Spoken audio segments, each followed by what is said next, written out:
press conference of the match between...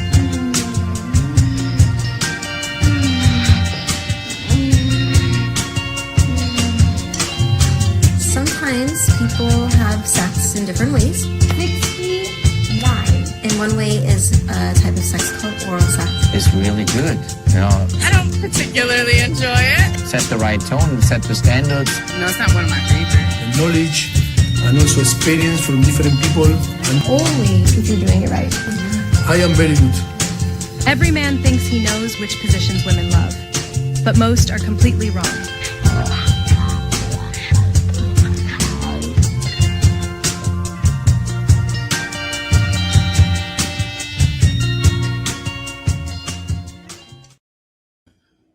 Oh no! We're red. All right, welcome to Straight Red Card. Who knew we were going to play without a striker today or a center forward? Odd. Very odd. Or are we? Or are we? I don't know. Is Way playing center There's forward? a striker out there somewhere. Is Weston playing false nine? Is this a Legri ball? Is this a Legri ball? Or is this AC Milan ball where you have two strikers up top? I don't know, but I had a guess, Brett. Maybe we better get to that before the game starts. Oh, we got a little bit of time here. Okay, not much. Oh, come on, we got plenty. We got It'll fly. plenty of time. Yeah. So I wanted to bring this up real quick. This is kind of funny. International friendly between Uruguay and Algeria. A little bigger? A little bigger flags. No, I meant can you make the post a little bigger? Sorry. There we go. Yes, Uruguay flag's a little bigger. I think somebody's compensating for something, right? I don't know. I mean, are they? But anyhow, yeah, that's a big flag difference size. Yep. All right. Came across this today. Good friends of the show, American Ultras Talk. Yeah. Yeah, I saw that. Someone hacked SofaScore and made Cristiano Ronaldo score 9 goals against Mexico's U16, etc., etc. He didn't even get called up. Look at the first off. Look at all the goals he scored in the dash minute. Oh my goodness, that's like 7 goals in 60 seconds. Can't believe somebody would waste their time hacking that. Like, how did Ronaldo score so many goals in the dash minute? That must be a new record within 60 seconds. 1 every 8 seconds. Yeah. And then I get Spiz says, "Dumbass, it's fake." No shit. I said, "Oh, at least you tried." It's just sad. How dumb does somebody have to be to not realize maybe this is sarcasm? I don't know. That's a giant dash minute.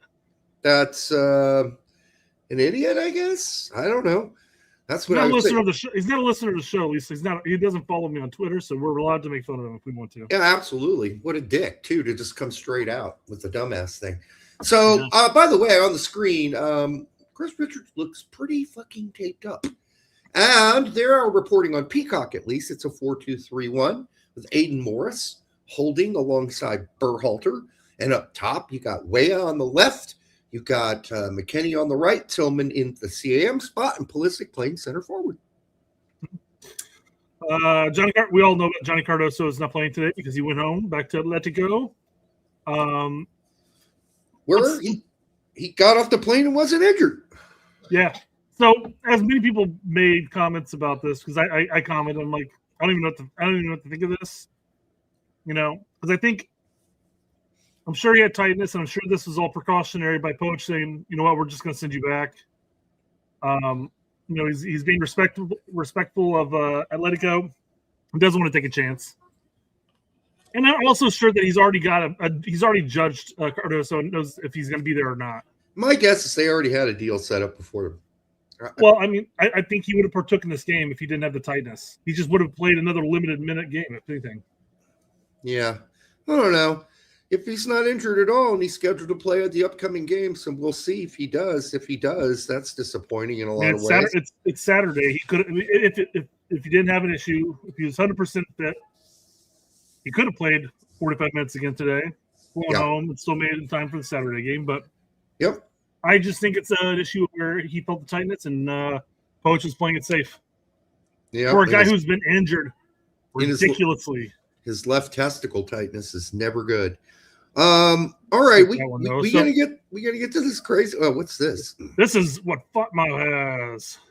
Okay, well, that's Morris you- playing center, attacking midfield. I was Yeah, gonna say, if you're looking at this from a 4-2-3-1, that's the glaring hole, right? well, that's just obviously so wrong. Yeah. Also, I would be looking at switching Way and Pulisic. You could blow that up a little bigger, but It's gonna skip. It's gonna jump around. okay. We'll do it in here. Well, let's go to what you have here. Yeah, well, mine's just please God make this what he said in the press conference and make it be a 3-5-2. But everybody else so far is listing as a 4-2-3-1. So I thought this made sense at the time. Having Tillman and Pulisic up top in a 3-5-2 and having McKennie kind of following in the box behind them. So I don't know. Oh, Johnny's suspended for the Barca game. Yeah. All right. Well, I suppose he's going to get rest anyhow. So whatever it was. But anyhow, this makes sense to me. But if we're going to go back to the 4-2-3-1, which clearly did not work last game for obvious reasons that we pointed out before the game even started, this is, to me, would make more sense. Just to me. Maybe nobody else, but it makes more sense to me. And you could flip-flop McKennie and Tillman, McKennie and Pulisic, and whoever wants to play a false nine. You can push McKennie up to a false nine if you want to, and have Tillman and Pulisic pull back as 10s. I don't care. You could have Pulisic play the center, but this makes more sense to me. At least it's safer. It focuses on making sure the back three are stable, whereas a 4-2-3-1 with just Berhalter and Morris in front of them and not any other help from, say, a McKennie, I don't like that. Yeah. I just don't. I mean, you could smash McKennie between Berhalter and Morris and make it just a classic 3-5-2, but I put McKennie out there a little bit more because I think he's going to have free roam to go forward. So, lots of games going. Denmark is missing the World Cup. Okay. Italy missing the World Cup for the third time in a row. As Brett, you pointed out to me, private, that's a whole generation of Italian players who have not played in the World Cup. That's unheard of. That's unreal. A whole It generation of Italian players that have never experienced a World Cup. That's crazy. And they're doing it to themselves. They're choking. They're not that good either. This is not your grandma or even your father's Italian team. Although you got to go back now over a decade to remember a quality Italian team. So there's that. I was going to say, this wasn't even our generation's Italian team. Yep. So pretty sad. That's just nuts. Yeah. I'll tell you.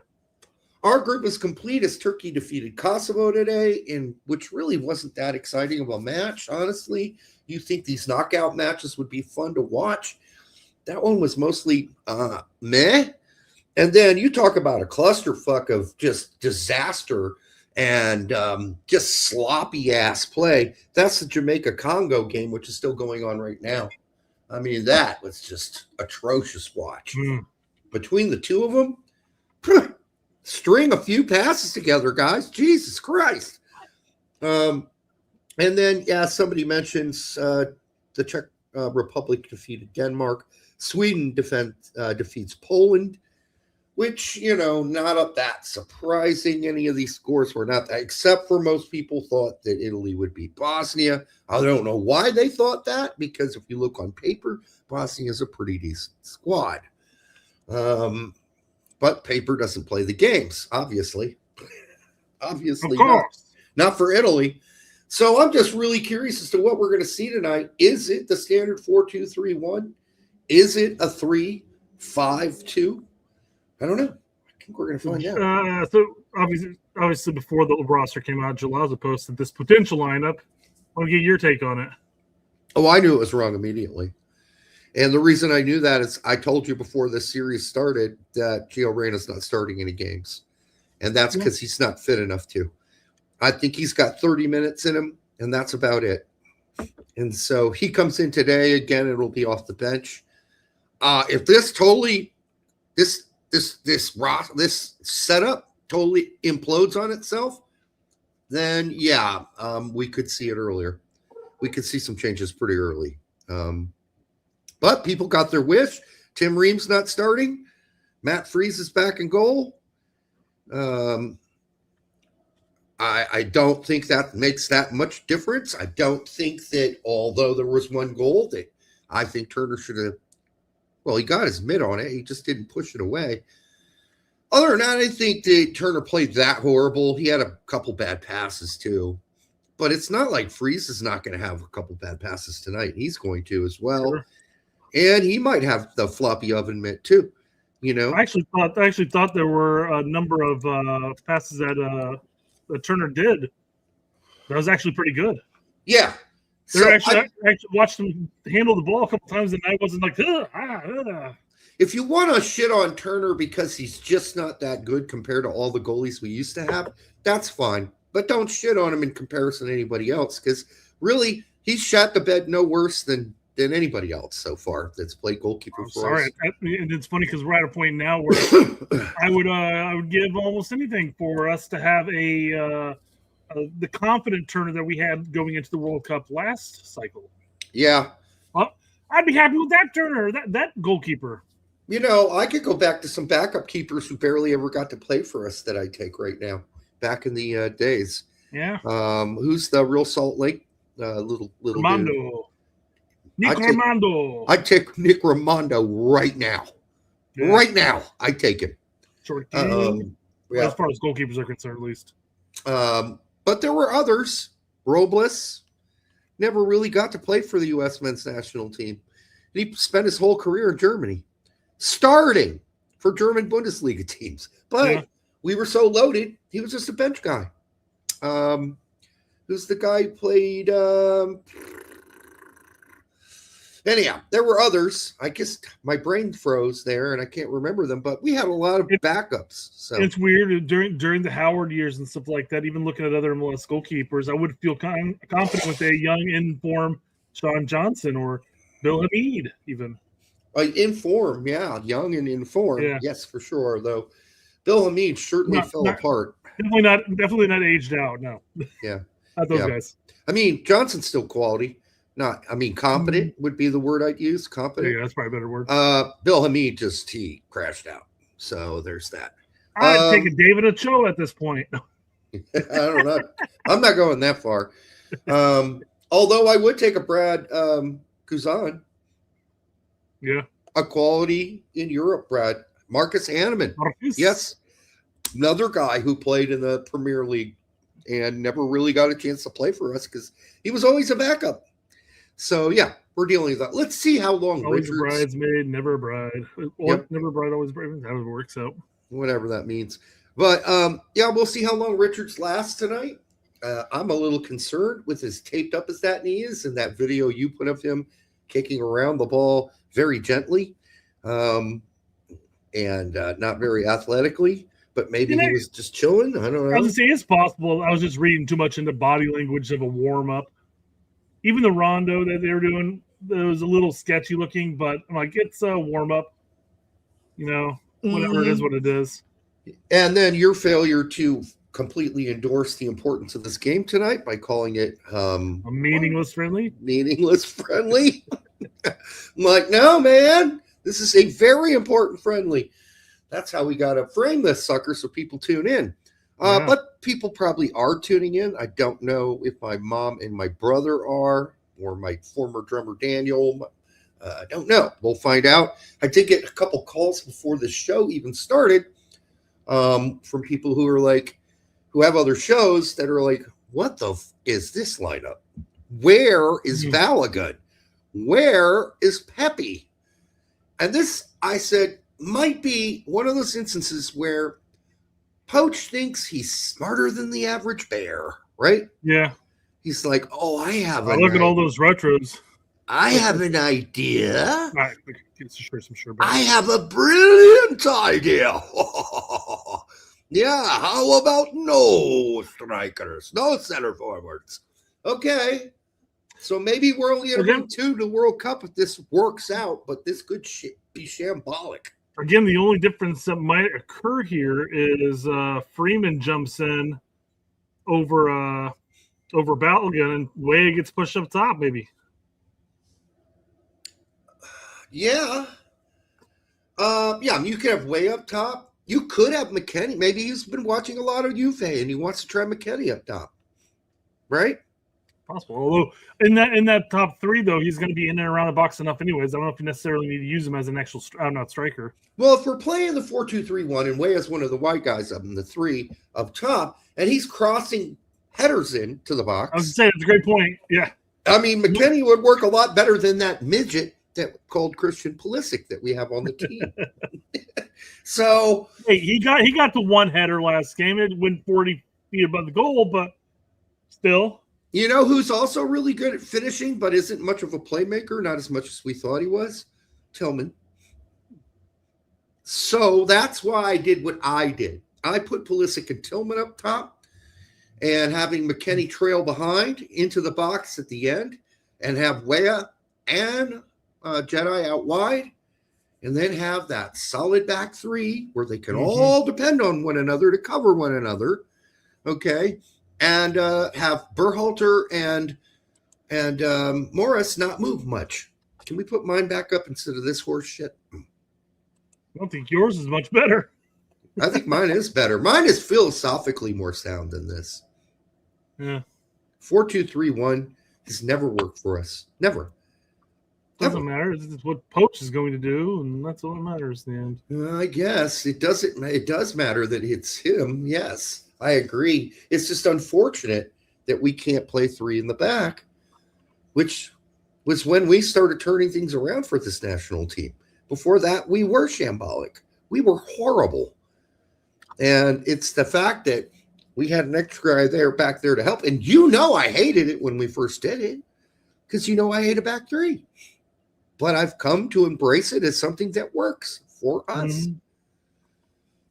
I wish we could get the also the formation that NBC had, but we're probably not going to be able to get that off the TV. So there's that. You can't find my lineup. I'm going to try doing something else real quick. Okay. Can't you put mine up while you're doing whatever you're doing? It takes time out of my day. Can you not?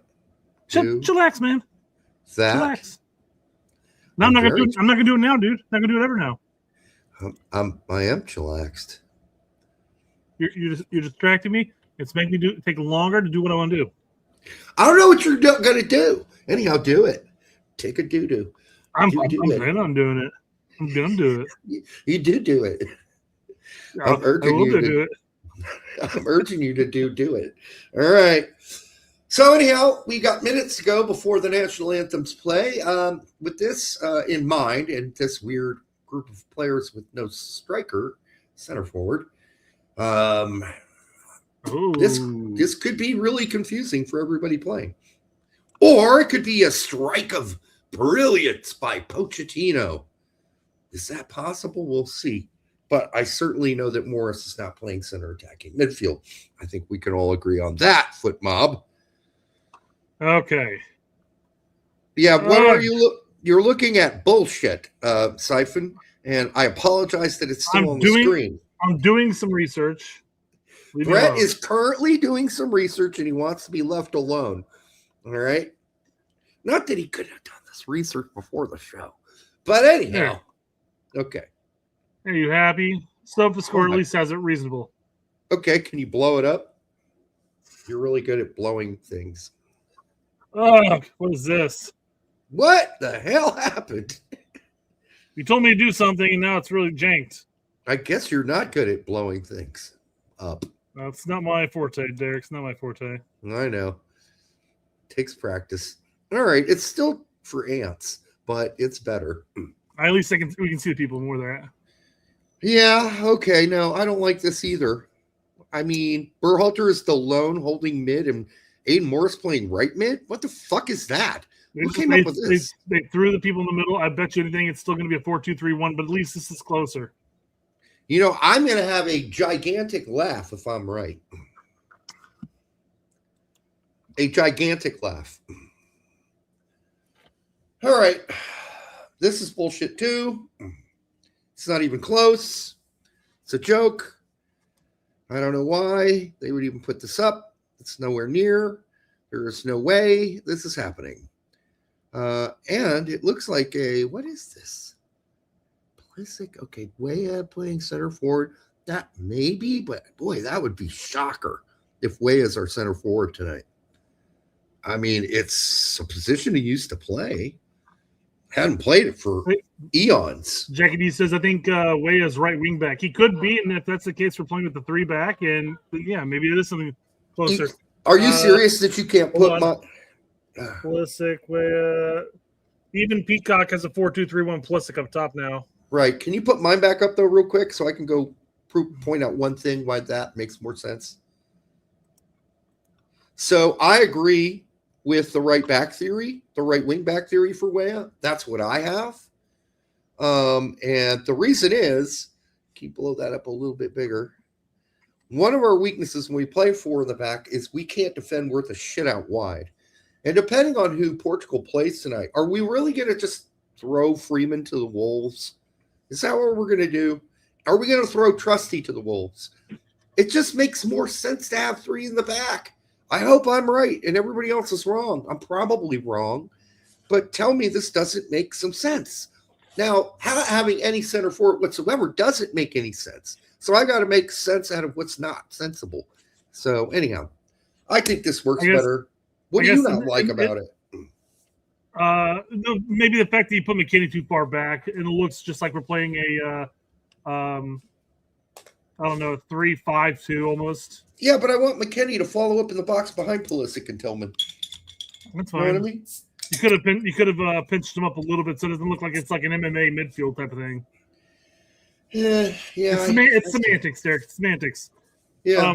I guess here's my question to you: if you're going to go with a back 3 and have Freeman or Scally stay as a stay-at-home center back, are you taking Freeman over Scally?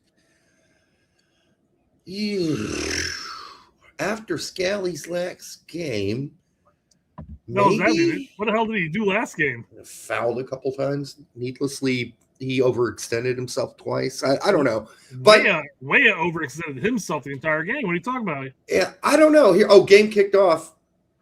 Oh shit! Jump to line.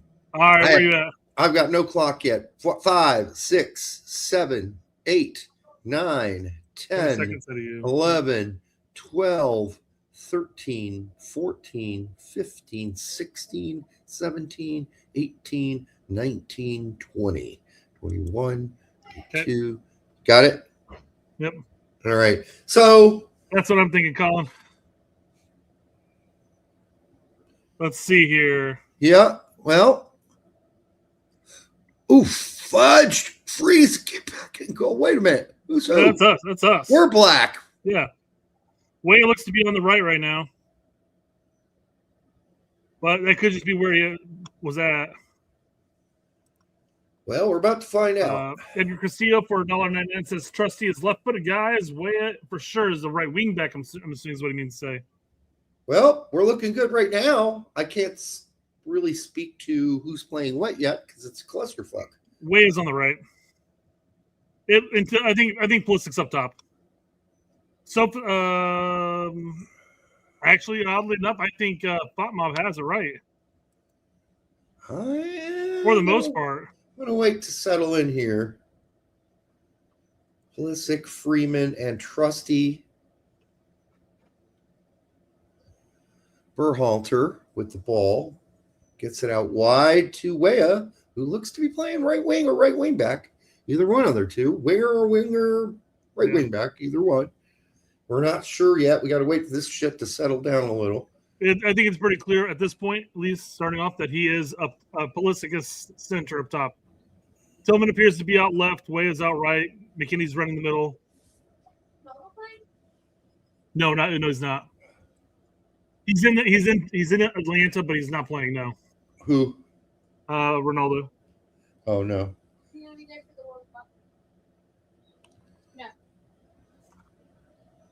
All right, here we go. Let's see how this works out. Definitely Morris and Berhalter playing in front of that back group, which does look like a back three. I'm sorry, but that's Freeman there. And he has yet to move out of that Ooh, right Freeman, back come spot. on. I think you're right. I think we're playing the three back, basically. Yeah, I have to take a look, see what Jedi does. I guess the question will be how it looks up top. Sure looks like who's pressing that high along with Tillman and Weah. Pulisic's in the middle right there, and then Weah's out right. Who's out left? Is that Pulisic? No, out left is Tillman. Tillman's that's McKenny there. Okay.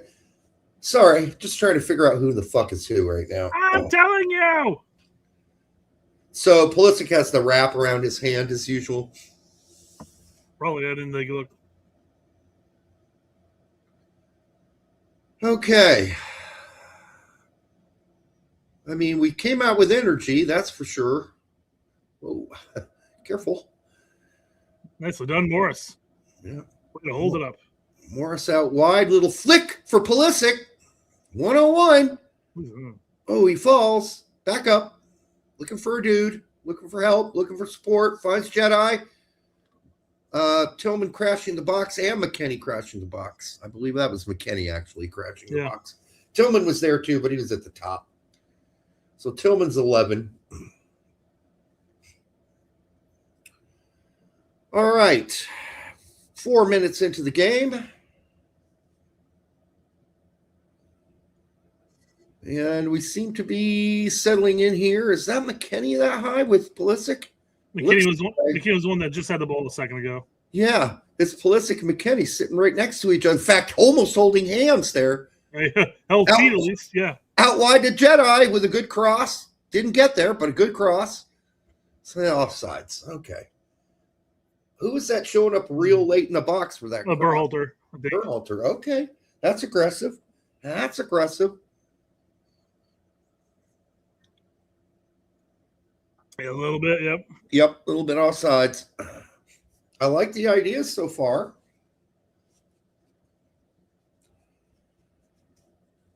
Boy, it sure looks like a 3-4-3 right now. Okay. Pulisic? Yes. Yes. Berhalter? Pulisic? Shoot it. Oh! Okay, good work between Pulisic and seemingly what everybody didn't want to see on the pitch today, Berhalter. Who's that came through? Was that Trusty that came through? It's a good steal by Tillman, that's for sure. Yeah, it's Trusty that was in the box. Or was that that was Tillman who passed it back and forth? Jack, you may need your spectacles out. Dude, there was no way to know that until they finally showed a close-up. Yeah, they were ants out there. They're so small. I just didn't expect to see Trusty in the box. The one I was confused. Yeah, I didn't either, dude. I'm like, what? Come on. That's got to be on goal. Come on. It was just wide, but yeah. Let's get that on goal. At least test the keeper. Yeah, it was a little off balance, but come on. Freeman should have called him off, man. I know he's not going to, but maybe he did. Yeah, it could be. A lot of energy so far. That's good. A lot of intensity. The intensity that was missing in the prior game, apparently. A little bit. Okay. Ball to Portugal. Yeah. From a foul. I agree, Colin. The jerseys are much better today. Yes, thank God. Doesn't that look like a 3-3-4? 3-4-3? Jedi is back as a 4 right now. Oh, Richards. That's out. That is a corner kick. No. Looked like, wow, it's out to me. The ref was not back. Yeah, that was totally out. Yeah. Come on, guys, move. Berhalter with a good, safe turn. Back to Berhalter.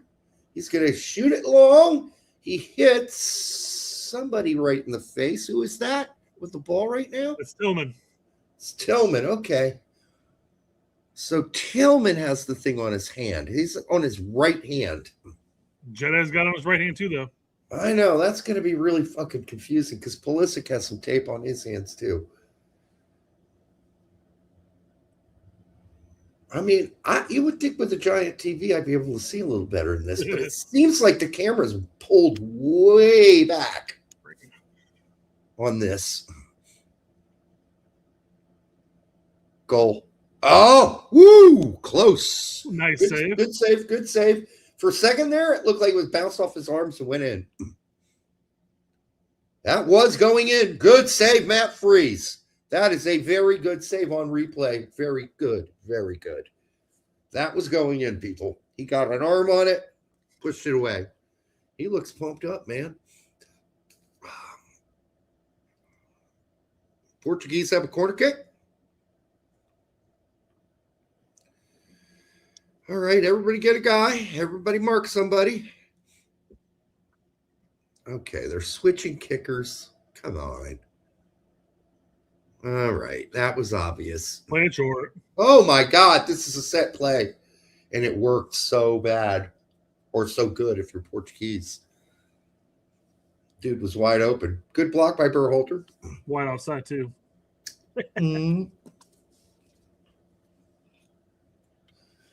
So far, Berhalter has not stunk it up as many thought he might. Remember, we all have the I think it's necessary to be fair, right? So even though we didn't want him to start, I'm not going to shit on his parade if he's playing well, right? Here comes Pulisic, looking for someone, gets it out wide. Look at Weah playing right wing back. Pulisic accidentally gets it back to himself. Weah. That was a great wall pass. Yeah. Morris out wide to Pulisic. Self wall pass. Pulisic's trapped by two guys. Still thinking about it. Didn't play hero ball. Weah gets it back out wide to Freeman, one of the center backs. He gets it to Richard, who puts it out to Trusty. This is definitely a back three, although Trusty just made a crazy ass run up the pitch, up the left side. So I don't recommend that. You already got a guy who can do that. I don't think you need Trusty doing it too. Jedi's out wide. He's open too. Was. Steele, here comes the counter. Definitely three in the back. Well, movement around the pitch, no payoff. Jedi running his ass back as fast as he can to cover that. Does get back.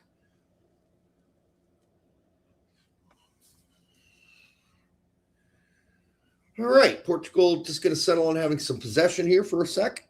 No need to rush it. Yeah. 3-4-3, people. 3-4-3. That's what this fucker is.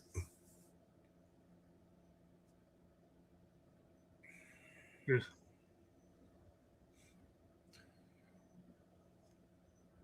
All right. And it's not been horrible. It's looked energetic. It's, it's had a little spiciness to it. And here comes Portugal with a cleared out by, didn't notice who that was, but they made a good clearance. Trusty. Okay. All right. This is all right so far. Freeze with a really good save early on.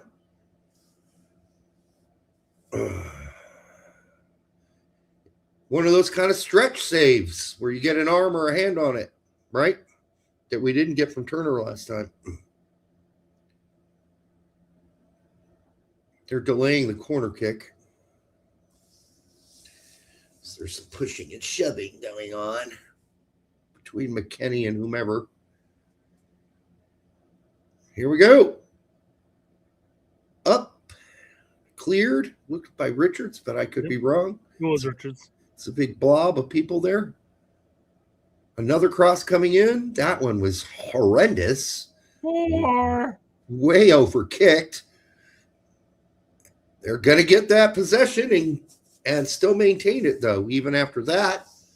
We did come out of the box a little bit and We do look very spread out sometimes. Now it looks like 6 in the back, for Christ's sake.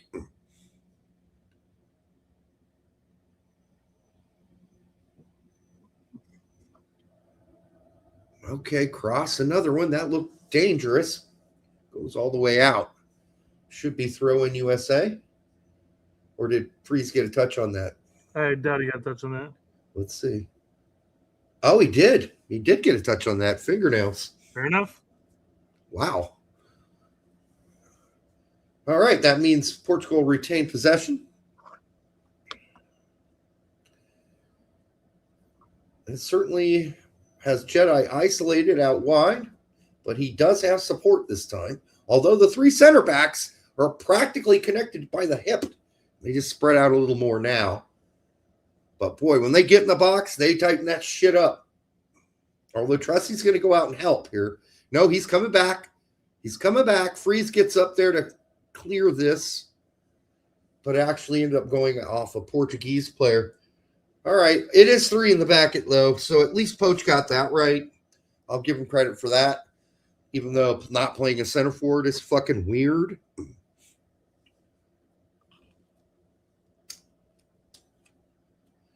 But I don't feel like we've been super vulnerable outside of that shot. I think guys are sticking together. I think there's an understanding of how this back 3 works. All right. Morris being calm out of the back. Back to Freeze. Freeze traps it, and he's going to look down the field. Going for Pulisic one-on-one. And he doesn't get there. Let's throw in Portugal. All right, everybody up. Let's squeeze the field. Play a little mid-block at least. Just give him possession. And let him bring it up.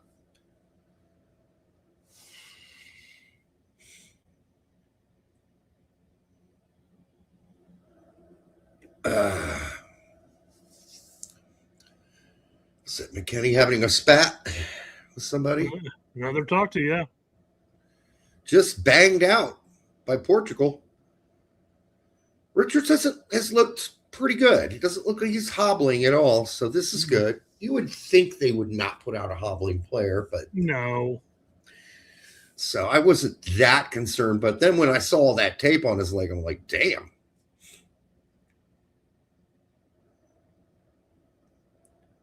Is Whale going to get called for that? Of course.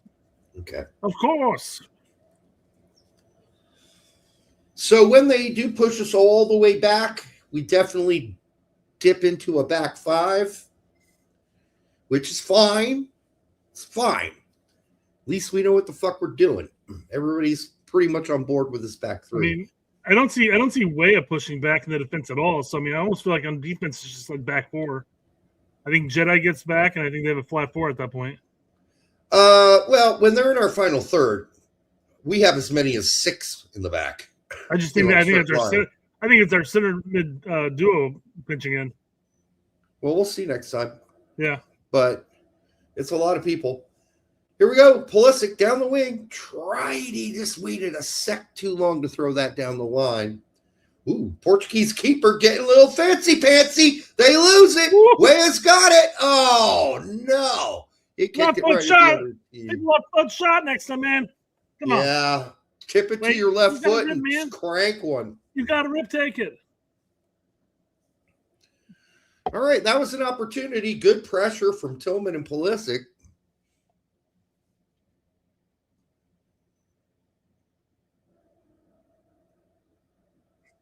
You know, having went back and rewatched the Belgium game and stuff like that, I think the only thing I really could break down from that, how different from what we broke down beforehand, is the big difference between Belgium and the U.S. in that match.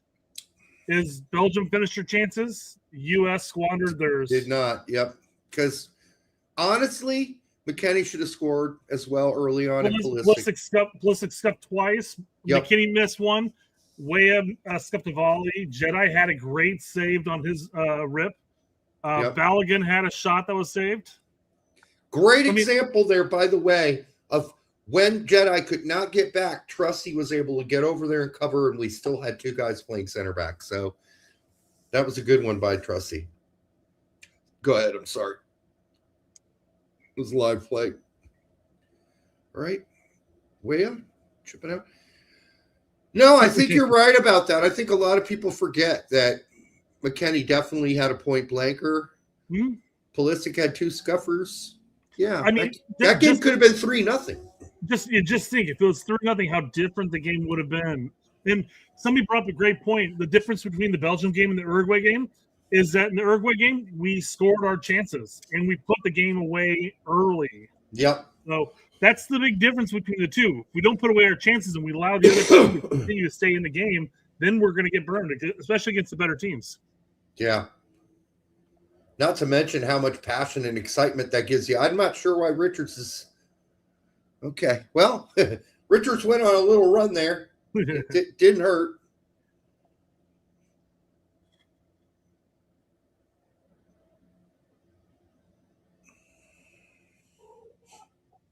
Who's out right here? Is that Wea? Freeman was the ball.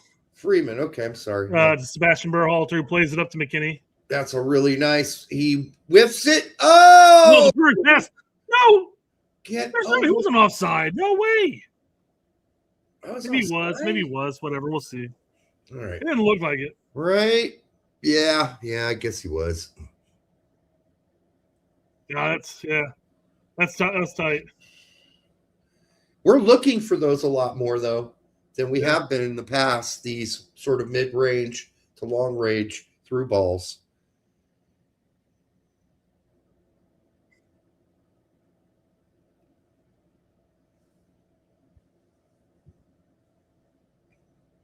So now we're sitting back into 4. I don't know.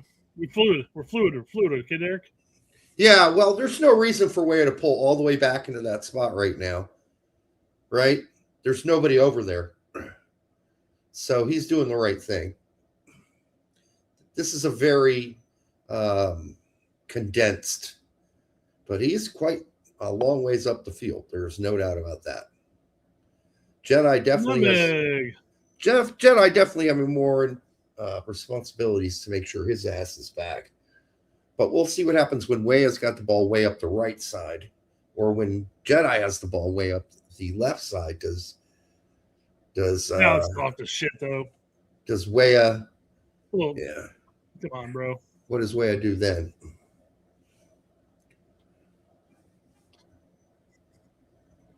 Yeah, it's definitely Freeman coming out to meet that right side.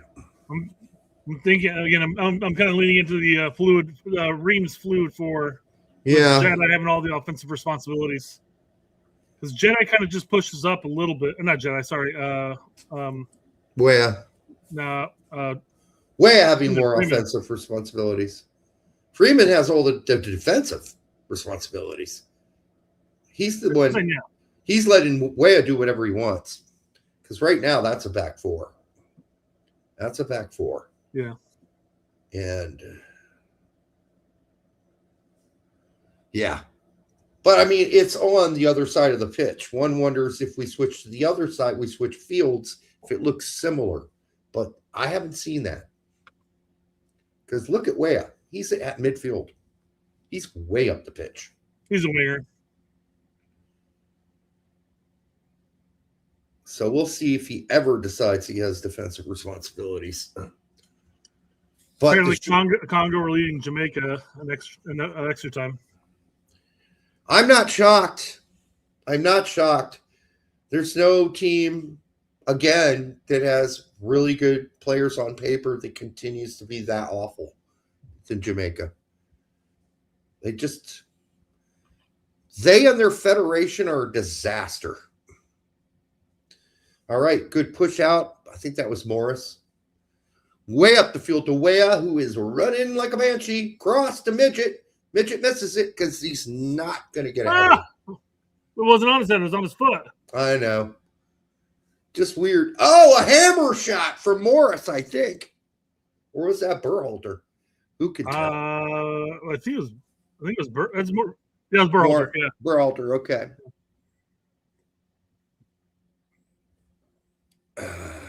He does chip it, but he does keep it low. There's no point, I guess, in putting it up too high. But McKennie was in the box too, right? Right behind him. Oh, that bounced right by McKennie too. And that is a hammer blow from Berhalter. Forced a good save from the keeper. Yeah. So far, no reason to open your anus and shit on Berhalter. Not yet. Oh, it is tangerine break, orange slice break. What? I mean, do we have to follow the rules of what World Cup are going to be like? They're in fucking doors. Yeah, they're just testing these rules out, I guess. Let's follow the World Cup rules to T. This is what it's going to be like. Well, if you're going to follow them to the T, how about not allowing 11 fucking subs? I mean, if you're going to follow the World Cup rules to a T, because this is just so unnecessary. Guess it gives the coach time to explain his incredible plan, which he's doing right now. So, Derek, where are you at right now? I am at 27, 28, 29, 30, 31, 32, 33, 34, 35, 36, 37, 38, 39, 40, 41, 42. Okay. Back on. You were like about a second, if not a little fraction of a second ahead of me. And it's kind of driving me nuts. So I had to break. I was going to do it. Forgot about the hydration break. So I was going to do it during halftime, obviously. But yeah. All right. Well, while it has looked like 3 in the back at the beginning, it now looks a whole lot like 4. Sure looks like Way is free to go as high as he wants, whenever he wants. Doesn't seem to have much defensive duty. No, it's I think it's Ream's fluid forward, quite frankly. The big thing is I don't think Freeman has the freedom to go up as much as Jedi does. Oh, no, he does not. That's why it's a fluid 4 rather than a 4, because Jedi does go up, but those 3 always basically hold steady. Trusty, Richards, and Freeman. That is more of a 3, honestly.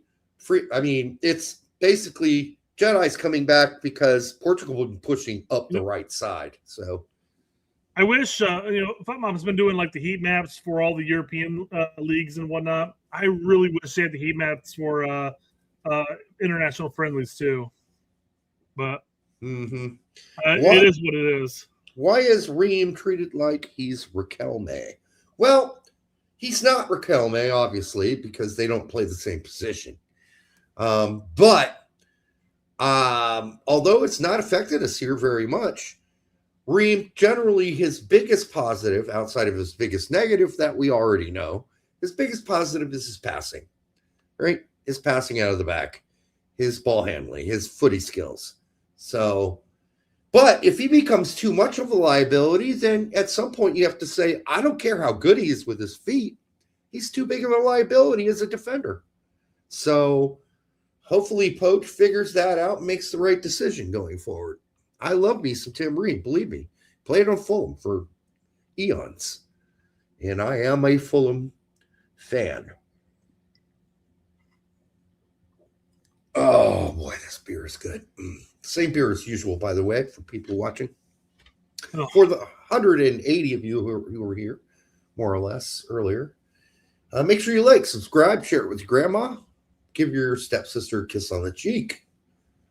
If that doesn't gross her out too much. All right, now we're pressing. Now we are pressing way high. I think that's only the second time we've pressed that high. That was deep. Bam, steal by Jedi. Oh, we lost it. Not for long, he said. Yeah, good anticipation. Just couldn't hold on to it. All right, I think right now Portugal are a little frustrated. They haven't really been able to make anything happen versus this defense. And right now, it absolutely looks like a back 4 at the time. It won't later on when Jedi goes way up the pitch, but But yes, Freeman locked into a back three with Richards and Trusty. Thank God is all I got to say. It's about time we got back to that. And we got Richards coming out of his spot to put pressure on. He better get his ass back quickly. Woo! That was a hit. Yeah. I mean, not super dirty hit, but it's definitely contact there. Who was it? Wea. Hmm. Lay the guy out. Ref Good. played Good. advantage. We need a little bit of that. Yeah. For sure. Oh, good cross. Richards got a foot on it. And Freeman with the clear. Clears. Yep. Jeremiah Cole wants to know what time we're at. We're at 28:04, 05, 06, 07, 08, 09, 28, 10, 11, 12, 13. 15. Yep. All right, another corner kick for Portugal. Yeah, this is not an ass meeting at all. We are holding steady. We've had our opportunities. We've had some good moments. They've had all the set pieces, though. This time they deliver it in. Good clear again by Richards. That's Richards to do that much. I think that's his third clearance. Yeah. On a cross or a corner. Pulisic really growing that beard out. Thicker than usual. Usually just looks like he hasn't shaved for 5 days. It's his morning beard. Yeah, my guess is he probably hasn't shaved since this camp started. All right, here we go. He is a hairy guy. Well, that's what I'm told. By his girlfriend. No, I'm kidding. But his ex-girlfriend. All right, we need to get some possession here. Feel like we've been chasing Portugal around a lot. Echoes of U.S. playing Mexico all those decades in the past. Many years ago, yeah. All right, Trusty with a pass up to Jedi. Jedi trapped. Does try to get it up to Tillman, I believe. Does. Oh. Got large guys, unfortunate. That was Tillman, so we'll go back to playing defense. This match is brought to you, apparently, by Pringles. Pringles. Our chips don't taste like they did back in the 80s. However, they don't suck still. They're not as good as they were in the 80s, but they don't suck. Yeah, I'm sure they've added some funky-ass preservatives to the Pringles since then. It used to be so much better. Some kind of vegetable oil or something. Yeah, cook it in vegetable oil instead of like beef fat, you know? Yeah, just make everything in beef tallow, man. That's a shit. Hell yeah. Go back to that. I'm sure it's more expensive, but fuck it. Oh, seed oils, fuck off. I know.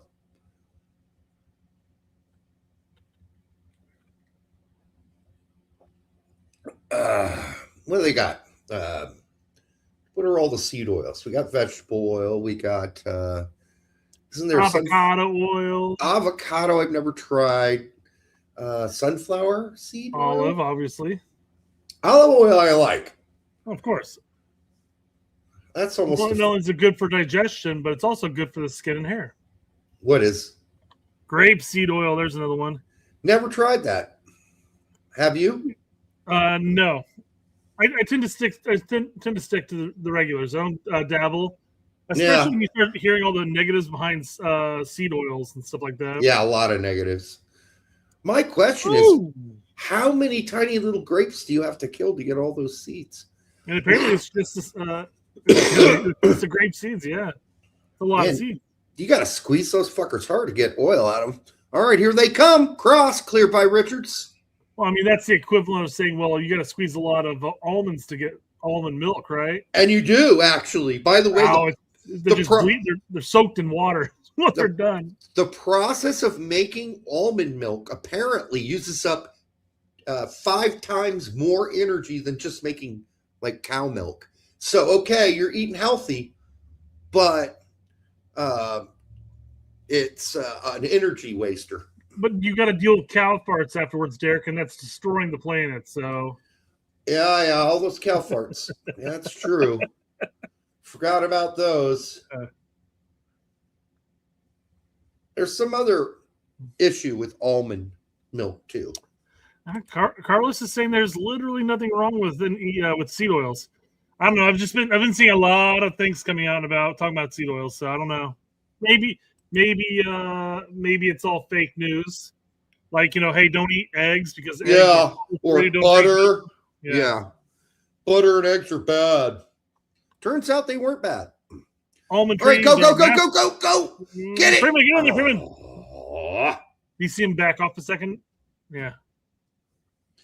Almond trees, that was are massive consumers of water. That was another problem I read. It wouldn't be an issue if you grew them if you actually grew them in an environment where you get plenty of water, but they grow them in California.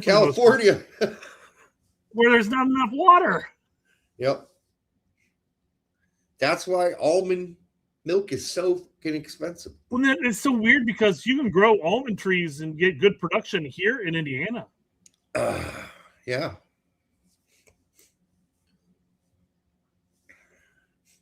Is there coconut oil, or am I making that up? There's a coconut oil, yes. Okay. Yeah, it's a good cooking oil too. Yeah. Is it? Yeah. Does it taste kind of coconutty? Not really. Okay. McKinney with a cross here. He gets tangled up. He seems to be fine. He's limping a little bit. I think he just sort of like landed on the guy's leg as he went by. I don't think the guy actually contacted in the sense that he took him out. Did a slide tackle on him or anything, but I don't know. Yeah, all that anti-seed oil stuff is just the raw milk type of people propaganda. Why would raw milk have anything to do with the oil people? I think it's just sort of the that type of thing. Like how there are people that say, hey, don't eat this because it's bad for you, but they're really just propagandists for some other. Oh yeah, like the sugar companies going after corn syrup for years. Yeah.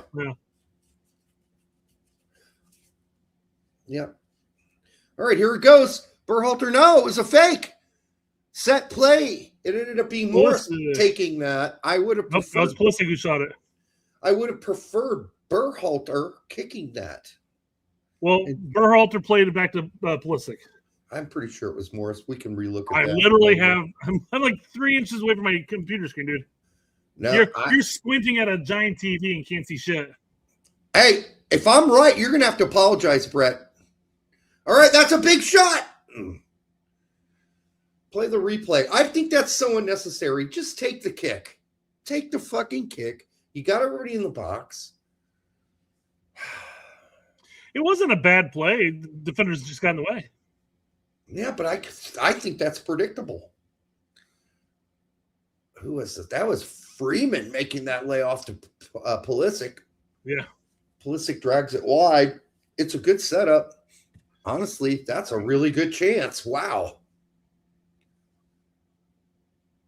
34. I think people can be proud of this so far. Oh, sure. I think this is the game's not over, but it's Freeman and Wade kind of. Oh boy, I spoke too soon. Oh shit. Oh fuck. Oh shit. Yep. God damn it, Derek. Fuck. Sure. Very proud of an 0-1. God damn it. I cursed them. They cursed themselves. Okay. It was a really nice shot, by the way. Who fucked up this pass? That's Freeman to McKinney. There goes McKinney's kick back. Oh, God. Someone didn't close down. It was Trusty, but I guess he did the best he could. Trusty was cutting back, and then they played it back. I don't think he expected the drop, quite frankly. I think he was playing the cross. The last 2 games, we have been hit by trailers. Yeah. I think teams are starting to figure out, hey, they only cover the guys right in front of them. Hit the trailer. It was absolutely a bad giveaway. I'm going to put the blame kind of on McKinney for just sticking his foot out there and not really caring where the ball is going. I mean, it's bad luck because it could have gone anywhere, but that's kind of your point, right? It could have gone anywhere, and it did. He could have let it just go by. Who cares? He goes 20 yards past us and goes out for a throw. Instead, he puts his foot up there and rips off back towards our goal. Yep. It was a bad decision. If you have to stick your foot that fucking high up, just let it go by, man. Was it bad luck? Yeah, Ooh. sure. Gail Brenner says, we missed 3 or 4 opportunities. Portugal has 2 chances and scored 1. Is this going to be a duplicate? We cannot finish, man. We're all turning it into Aronson and fucking Musa in the final third now. Yeah.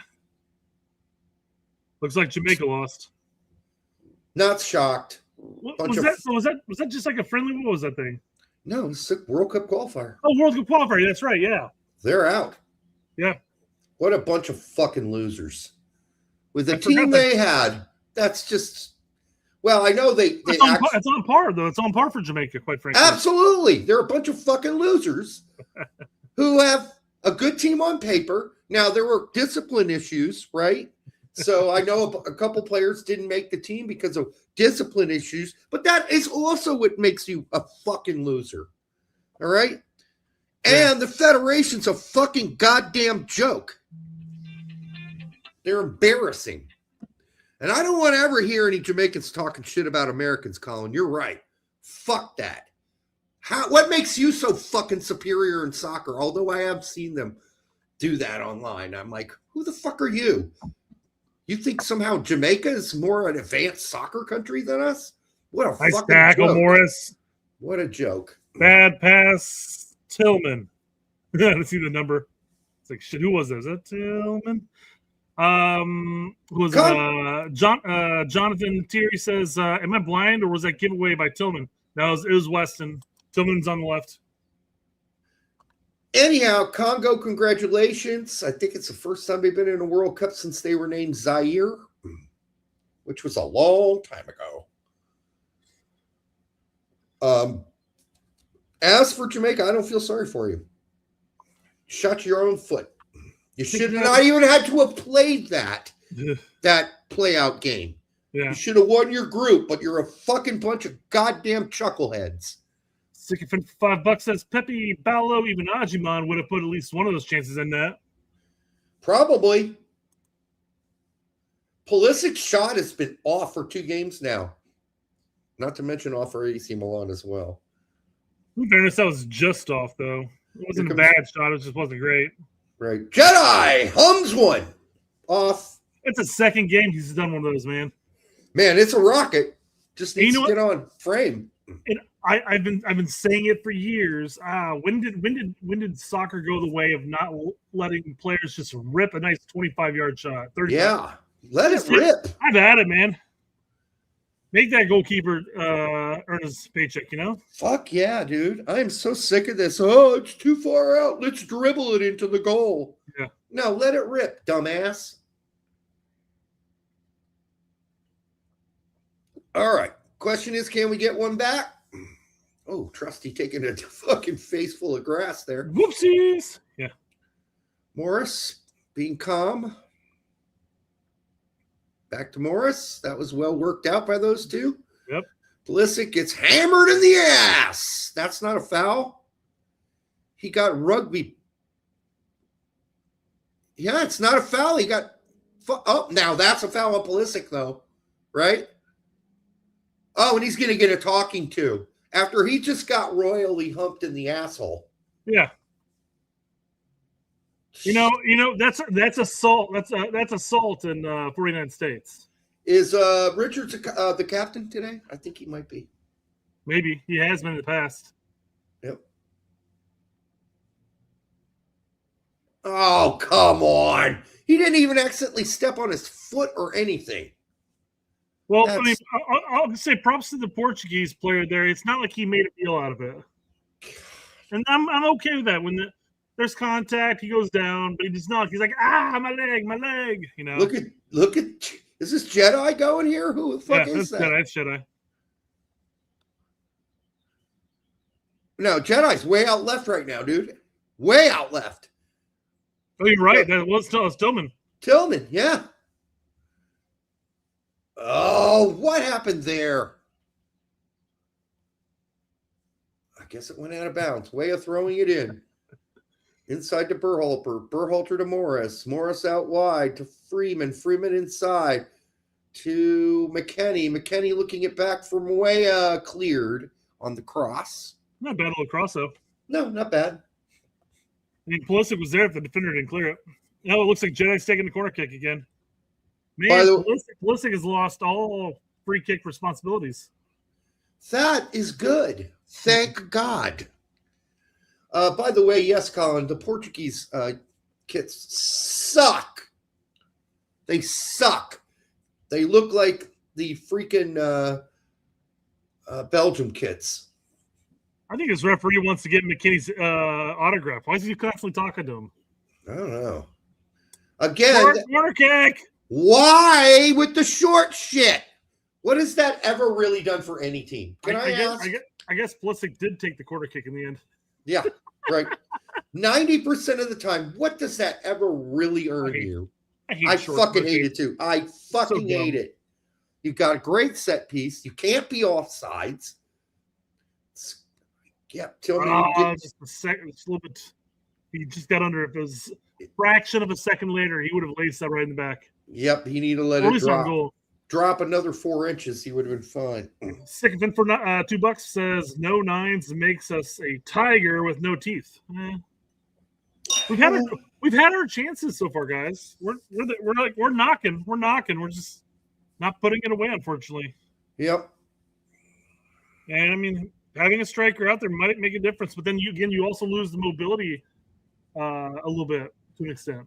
Yeah, there's a lot of quick little things going on out there in this setup. Here comes Pulisic. They're going to have to foul him. They're not going to. Through ball now. Too late. Too fucking late. What are you waiting for? Oh my God, Pulisic. What are you waiting? Did you not see that guy? What's that? McKenny running 5 yards away from you who was open? I think it was Tillman, wasn't it? Could have been. I don't care who it is. Pass it to the motherfucker. Now it's too late. No, it's McKinney. You're right. No, it was Tillman because he ended up passing it to McKenny, who was trailing. Yeah. That could have been an easy, smooth little through ball. But he waited, and he waited, and he waited, and he dribbled, and he dribbled, and he dribbled.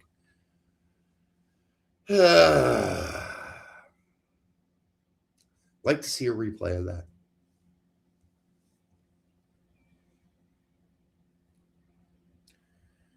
Okay, 4 minutes of extra time. Yay.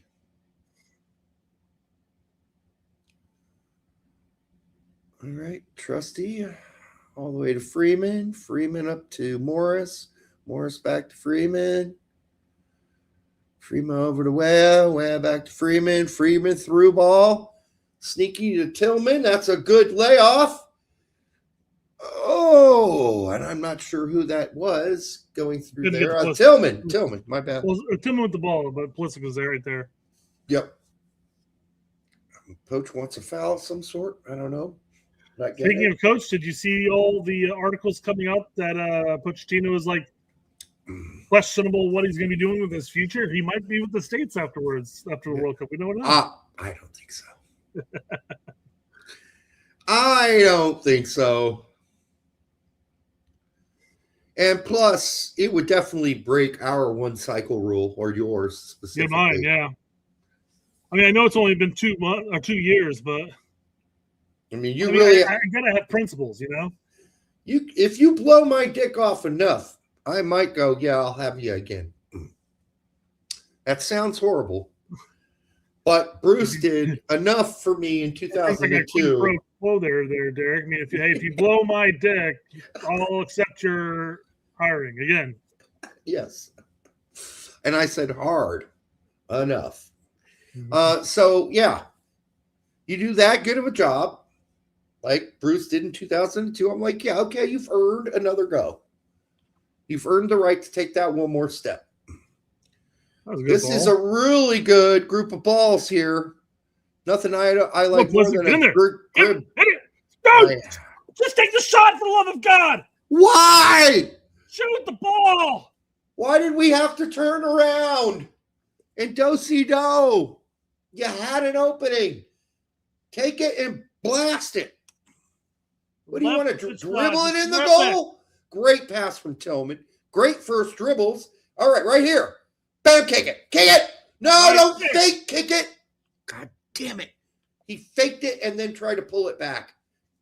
Everybody knows you're going to do that, dude. And then he got a foul. I don't know how much that was a foul or him getting knocked over a bit into the guy.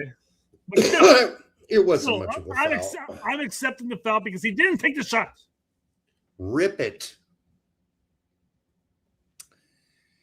Here comes the alcohol on a Tuesday. Here comes. It already came. Yep. For us, we've already started. It's gonna come sooner. It's pretty soon too. Yeah. You're gonna have to go upstairs and make another bev. Well, you don't want to do anything prematurely. Yeah. All right. Well, we got about a minute, 30 seconds or so left in this thing. It's not been atrocious. Yeah, it's not been atrocious. It's not been, the worst. It's not been egregious. We just can't finish, people. It's got a team full of Aaronsons right now. By the way, we ever going to see him again, I wonder?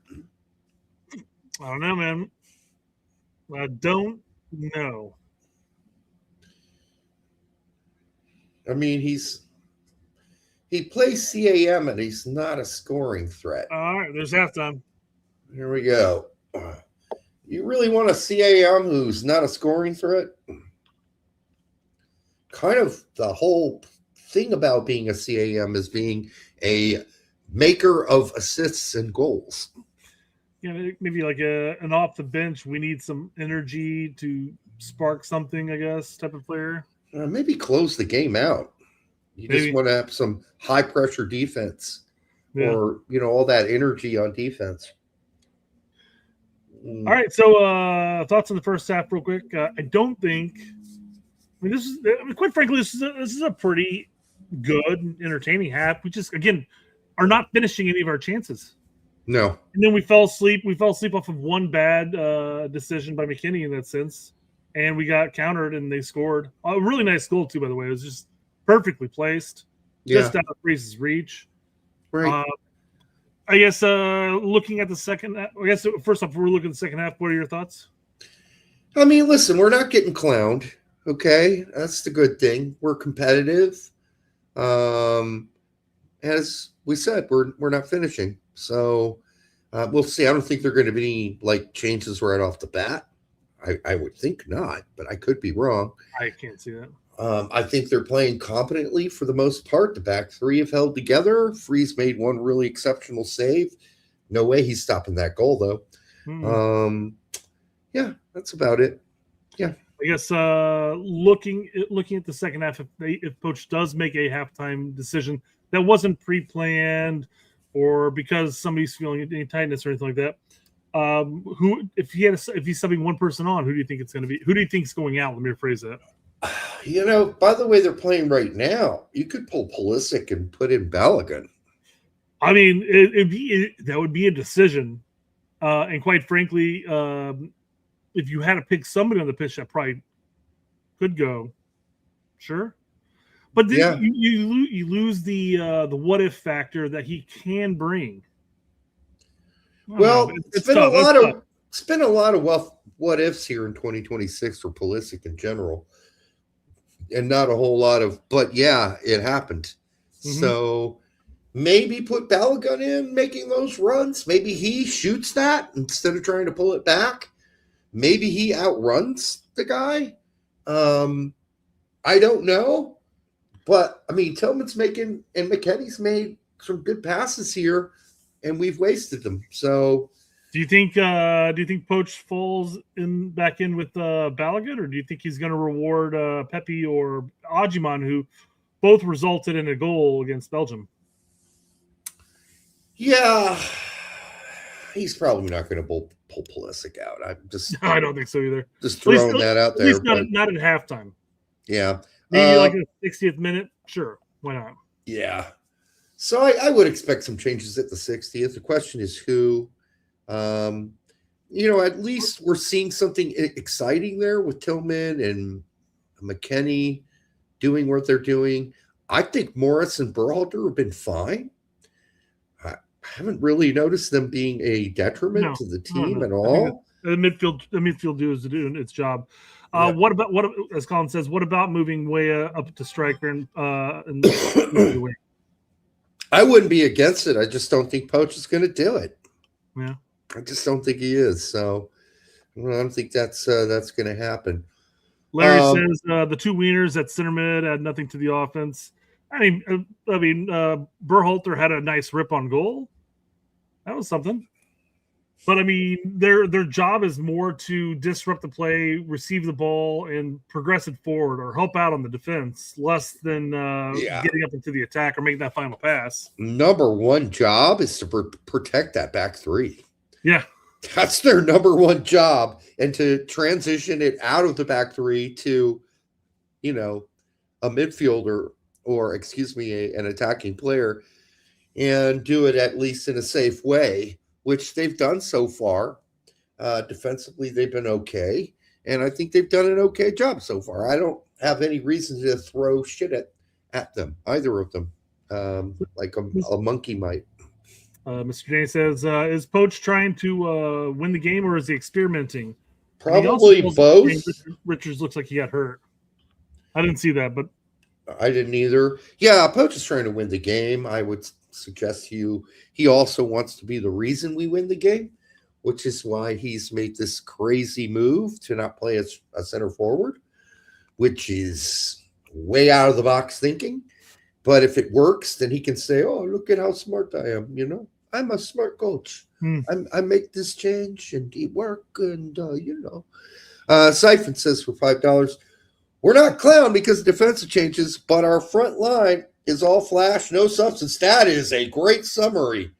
Yes, the back three, the locked-in back three, I should say, have been very consistent, and thankfully we haven't really been exposed because of it, except for that accidental oopsie, right?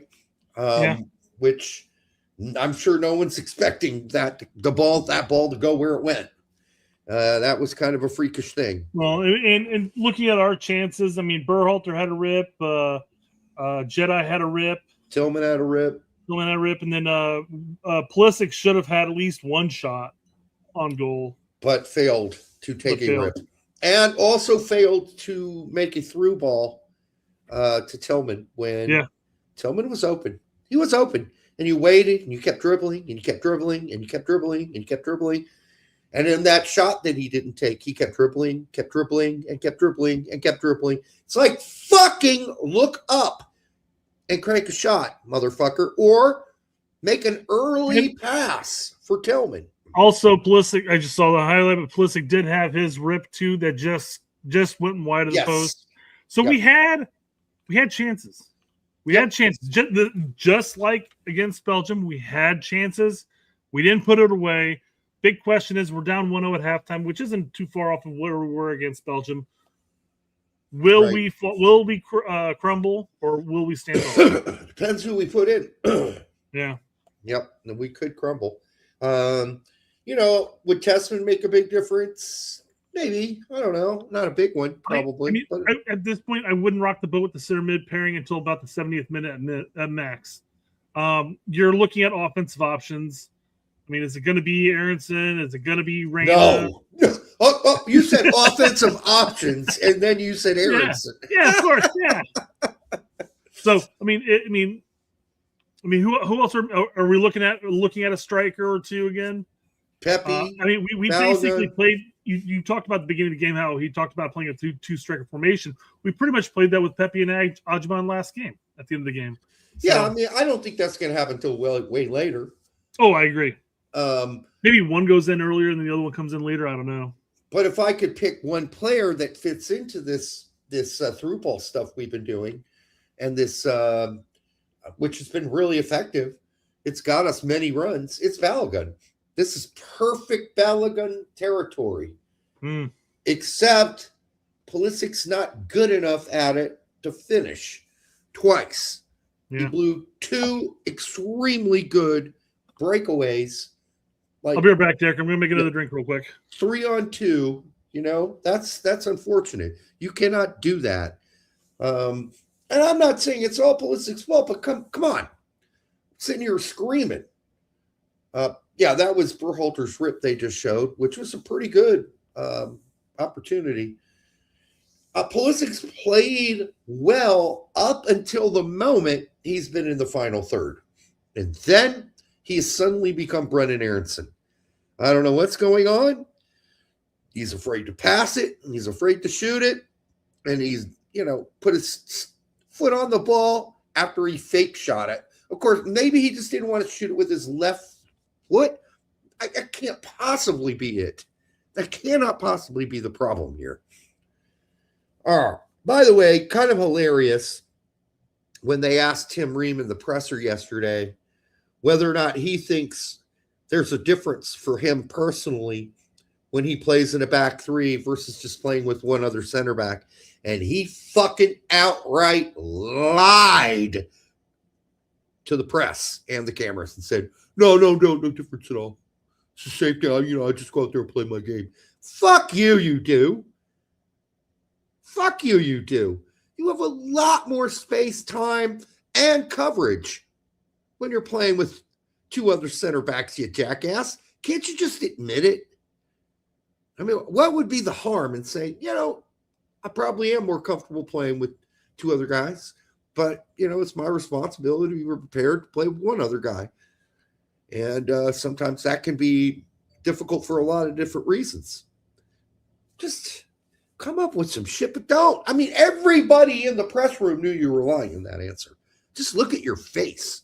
You were so lying. Yeah, Mr. Danny says, Brendan Aronson, more like he turns into Musa. True.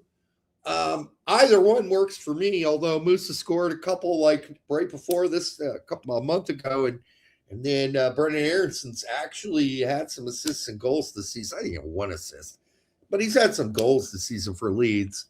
But still, it doesn't stop the fact that, when you're in the whorehouse day after day after day, and you only occasionally get laid, either you're not really interested in getting laid, you're afraid to get laid, or you just don't know how to do it. So there's that. And I think for Musa, it's a skill or not a skill. It's a weakness in his game. He never improved. Like, he's actually gotten worse because now it's in his head, right? So when he carries the ball forward, the first thing he does once he gets into that final third is make the wrong pass. And that's too bad.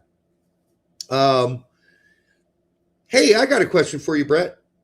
True. How did cavemen cut their nails? Their teeth. You think so? Probably. What happens when their teeth started dropping out when they were like 30? Why would their teeth drop out? Because they don't have toothbrushes. They don't have any sugar. They weren't eating sugars and shit. They're eating fruits. You go back and look at all the ancient skulls. They found 99.9% of the time their teeth are all perfectly fine. Well, that's because they died when they were like 15. Fair enough, but yeah. Anyhow, I guess you're right. It would have been teeth. So keep those teeth working. I was just thinking that because I saw a painting the other day of medieval times. And in the painting, the people had really long nails, like everyone did. And the guy was talking about the painting and said, yeah, a lot of people in the medieval times had a bad diet, so their teeth were crap. They had no way to cut their nails. So I thought, that's disgusting. Well, I mean, you got to remember the medieval time. You're talking about like some of the dark ages and stuff. You're talking about a drop from an age where we basically lost a lot of not intelligence, but we dropped a lot of knowledge, and we kind of went back and regressed. So of course you're going to have bad teeth in that sense because you're eating a bunch of breads, You're not really consuming what you normally would consume. Well, we became more urbanized too. You got London, Paris, and a lot of it's poor. You're living in poor conditions, poor diet. That leads to bad teeth as well. You're English, so you're just going to have bad teeth. Period. Yeah, they've never heard of this dentist. What is this dentist you talk about? So I just wondered, how do they cut their nails? And you're saying caveman bit them? That makes sense. 100%, 100%. Yeah. I mean, they could. I'm sure they probably. I mean, some of the wealthier people probably could have figured out a way to come up with a nail clipper type thing. But even then, that's not gonna be perfect. So yeah, I imagine it's all nails. E. Bailey says medieval people didn't have a bad diet. They didn't have a nutritious diet. They survived on a very limited grain-filled diet. Okay, dude, that's a bad diet. Okay, I don't care. Why are you being so picky and squirreling around with semantics? They're gonna look back at our generation, 500 years from now, like, they survived off of what they called pizza and Doritos. Pizza, Doritos, burgers, hot dogs. Yeah. Not very nutritious and all that shit. But. Well, be careful how you use those words, Brett, because we got some dietitians fucking on this show, watching the show apparently, who are going to be very clinical about which words you use. So, anyhow, I'm kidding. We have people in the chat that are educating us about the falsehoods of seed oils and various things like that. Seed oils, awesome. Okay, I'm sorry, Jesus Christ, fucking goddamn sesame seed oil rocks the fucking house. Derek's a big proponent of corn syrup, so I am not actually. I don't eat any. I have barely any sugar in my diet whatsoever. And when I do, I use real syrup. Real syrup, real sugar. God damn it, you Brett. Anyhow, man, it's one of those things like you watch like a 20-minute documentary on high fructose corn syrup, and they talk about the negatives behind that. And like, okay, well, the science makes sense, but from a layman's standpoint, I'm not a scientist by any means, but it could just be somebody from another industry that's just running high fructose corn syrup through the ground, or whatever. Same thing with anything else. Yeah. Although I think high fructose corn syrup is garbage, and I think it does lead to a bunch of shit. Don't eat high fructose corn syrup. Yeah. Hey, by the way, did you catch the presser with Tim Ream yesterday? I did not. Okay, you did not, because you probably knew that it would be superfluous. Anyhow, when they asked him, they said, "Hey, Tim, don't you feel more comfortable, Brent?" Yeah, you feel comfortable? Go ahead and talk. I'm just watching. I jumped live, so I'm watching to see who's coming in right now. They said Ajiman's coming in, by the way. Don't you feel that you play differently and you're more comfortable in a back three than rather just playing with one other center back? And he fucking lied through his teeth, dude. He's like, it doesn't make a difference to me. I play the same way. Real quick. Ajiman, Testman, and Arfson are coming in. Arfson? Yep. Jedi is getting a rest, I guess, for the second half. Who in the midfield, though? I mean, is it going to be Morris or is it going to be Berhalter, you think? Or do you think he's going to play center back? Oh, God. Well, it looks like Berhalter's out. And then Ajiman's coming in. I'm not sure who he's coming up top. We guessed Pulisic, but who knows? Maybe Jedi felt something. I don't know. Well, there goes any movement on the left. And get ready for some. They've been going down our left all game. So just get ready for Arfson to fuck up something playing defense. Just get ready for it, folks. I'm warning you now. Portugal making 4 subs, too. All right, let's see. McKinney, Pulisic, and Robinson are out. Ooh, they did pull Pulisic. Colin says, did you catch the presser where Richard says they shift over when the fullback goes up? Yeah, I mean, here's the thing. We kind of talk about that. We say that it's a back three because here's the big difference is that Jedi, or in this case now Arfson, has all the freedom to go up, and Freeman is predominantly sitting back in the back. He's locked in. So, again, all right, I got kickoff, so you let me know when you're starting. I'm at 3, 4, 5, 6, 7, 8, 9. Right, we're good. Okay. Yeah, you're absolutely right. I mean, So yeah, is- of course they shift over. That's yeah, that's of course kind they weird. do. Yeah, but it's still a locked in 3. Okay, Freeman, Richards, and Trusty. Outside of one venture for Trusty so far, and one venture for Freeman. Here comes Freeman, by the way. Holy shit! Now this is venturing forward. Yeah. Bruno was in the middle. Waya was covering right at that point. I mean, I don't know how we got to that point, though. I guess was I'm going to say there. There's Arfson up top. Back to Arfson. He's going to cross it. It gets chipped. I mean, he quite comes frankly, in for the header. He's still got it. He bloops it in. Finish! Oh, fucker. Foul. Tillman shielding the ball as the guy jumps into him. Somehow I that's think he kind of dipped his shoulder into him still, but I guess. So Ajimon in instead of Pepe. Yep.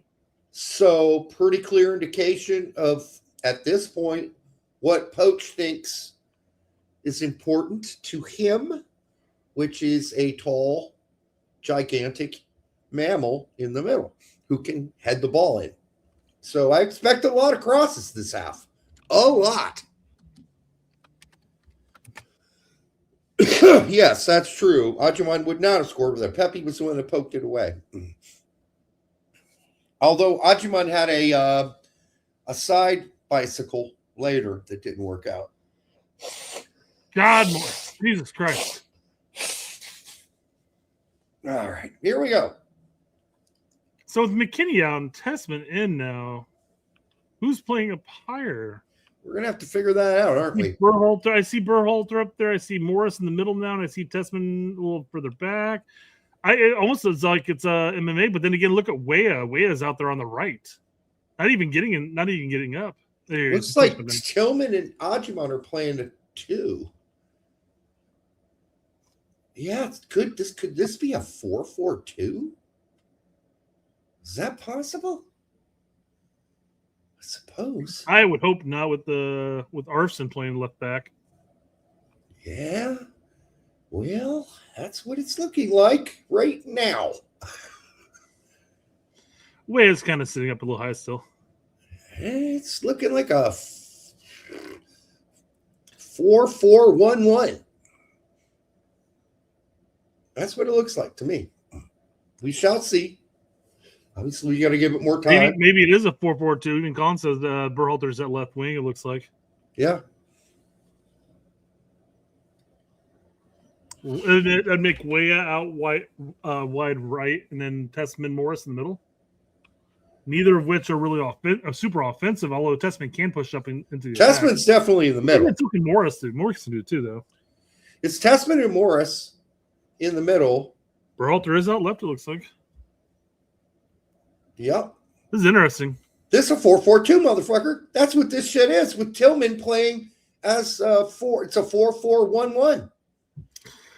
God, do you think this could line up in the sense that Gio could come in for Morris and they actually go to a diamond midfield more or less? Do you think Gio gets a chance?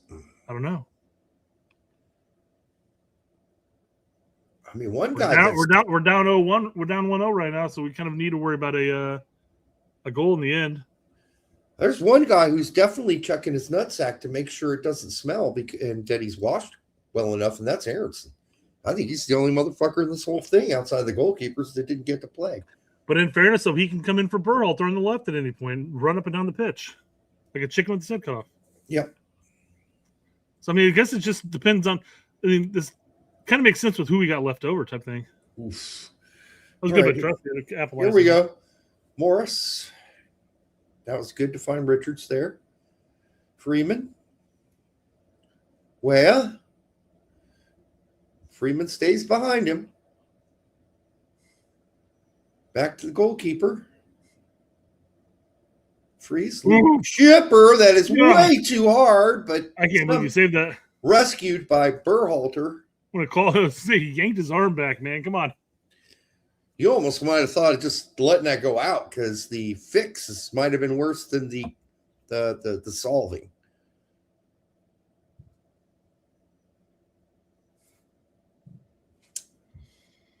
All right. We got the ball. Trustee's over it. I guess Tillman's coming way back. We're 5 minutes in. Let's settle. Let's find out how we're playing and go from there. Up Hard to make an assessment at Ajimon. this point. Oh, yeah, for sure. Ajimon definitely did a poor job there of holding the ball up. Just The guy bounced. did it. Guy was like wrapped in It's bare. true, but it just bounced off of him. That was a bad that's a giveaway. steal. That's a steal. Make something. Don't blow it. Don't fucking Aronson this. Didn't get much on it. I wonder if he should have just left it for Morris, though. Morris shot it. Okay, then he should have left it for Berhalter then. Mm. I couldn't tell which one was what at the time. Morris is shorter and stockier. I'm sure. And Yes, I know. He's wearing blue shoes, too. That's what I figured out. You want to know it's Morris? He's wearing blue shoes. Which stands out. Not many people wearing blue shoes. Freeman does, too, by the way. This is what I have to do in order to identify players quickly. Yeah, usually we just had our players dye their hair. Yes. So that way. Skunk. Yeah. Used to call him Skunk Head. Or just a one little, Yep. All right. Weah backed into a corner. Ended up bouncing off of us, I'd imagine. Should have been off us too, but not. We're getting the call. Man, could you think at halftime, go back 10 minutes ago, and think that McKinney and Pulisic would leave? No. I didn't have that on my bingo card. So we were kind of joke talking about Ajimon coming in, and I said it, and I said, well, he's probably not going to come in. Yeah. I should have stuck to my guns. Yeah. Hopefully he continues this streak and bags another one. A lot of pressure on us here. Morris with a nice pass. Freeman needs to take that first time, not bounce it around when the ball comes to him. I mean, that should be a bam, right to your foot. Stop. One touch. Done. Well, this goes back to the whole Greg Berhalter got to play with Brave or whatever. What was it? It was Brave, right? Play Brave out of the back. Yeah. Yeah. At some point, we're being overly pressed. Just hoof it. Get rid of the ball. Yeah. Up. Here we go. Weah. Can Weah beat this guy one-on-one? Doesn't have to because he got the ball over. Ah! Through pass. Sometimes I'd like to see Weah just blow by a guy. Mm-hmm. I mean, the guy's backpedaling. Just go fucking use your hypersonic speed and just go blow by that motherfucker. He used to do that. Am I wrong? Did he not used to do that? I feel like him playing at right wing back for club for the past couple of years has fucked with his psyche. I guess so. He used to just torch guys out wide. Just blow by them like they were standing still. Yeah, no, Weah was always more my style in the sense that you just took a guy at pace and you made your move and committed to it. Yes, but he doesn't do that. I mean, he was never like a Dest in the sense that, like you fucked around, dribbled it out, and, did good stuff. I mean, I'm not bashing him by any means by saying that. Yeah. Real quick, I pulled up a super chat. I don't think we actually got for this, but Ajimon would have scored wouldn't have scored without Pepe. Yeah, I addressed it and said that's true. He wouldn't have. Obviously, Pepe was the one who poked it away. Oh yeah, he was the one that applied pressure to it, and then the ball literally fell to Ajimon's feet, but he put it away though, which is why I was like, does the coach reward Pepe or Ajimon for capitalizing on a goal? If I'm Pepe right now, I'm pretty disappointed by this. I'm sitting on that bench inside. I'm not showing it to the outside world, but inside, I'm fuming. I am fuming. Maybe Balogun's already used up all his minutes for these group of friendlies. I don't know. You know how they always have those special agreements with clubs. Oh yeah, we'll only use them 75 minutes for both matches total. Okay, that's fine. Only 75. And Poach always talks about how he's got these great relationships with these team managers. And sometimes I think he's being too nice. We're about to host a fucking World Cup. Oh boy, that's a great through ball. Somehow Portugal's gonna fuck this up. They did. Berhalter shoved his hand up in the air, called the offside, but as I tell all the kids I train, play the whistle. Yeah. Don't appeal to the ref. Play the whistle. Appeal afterwards. Well, he did keep running at least. He didn't just stand there when he raised his arm, thank God. If you just stand there and raise your arm, I'm kicking your ass if I'm the coach. You play to the whistle. Yeah. You raise your hand and get that arm back down and start running. That was a hoof to Hachiman.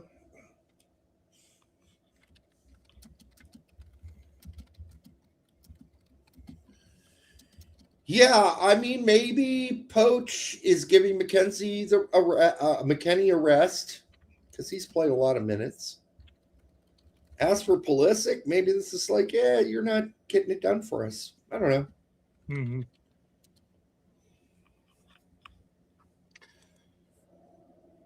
Well, I mean, I think it sets a good standard in that sense that even if you are the quote unquote face or star of the team, that if you're not playing well, you're coming off. I mean, he had opportunities. He just was totally wrong about his decision making.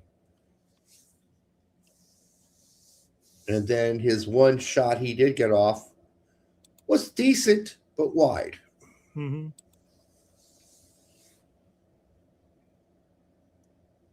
Right now, Portugal playing with us. We're getting all the way back to cover that wing.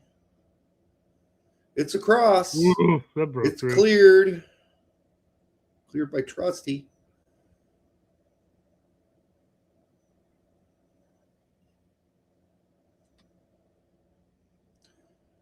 A lot of tired legs out there looking at 17 in particular, who I think is Tillman. He looks tired. He's bent over now. Bent over at midfield. Not a good sign. Nice done, Freeman. Great recovery on that. Good tackle.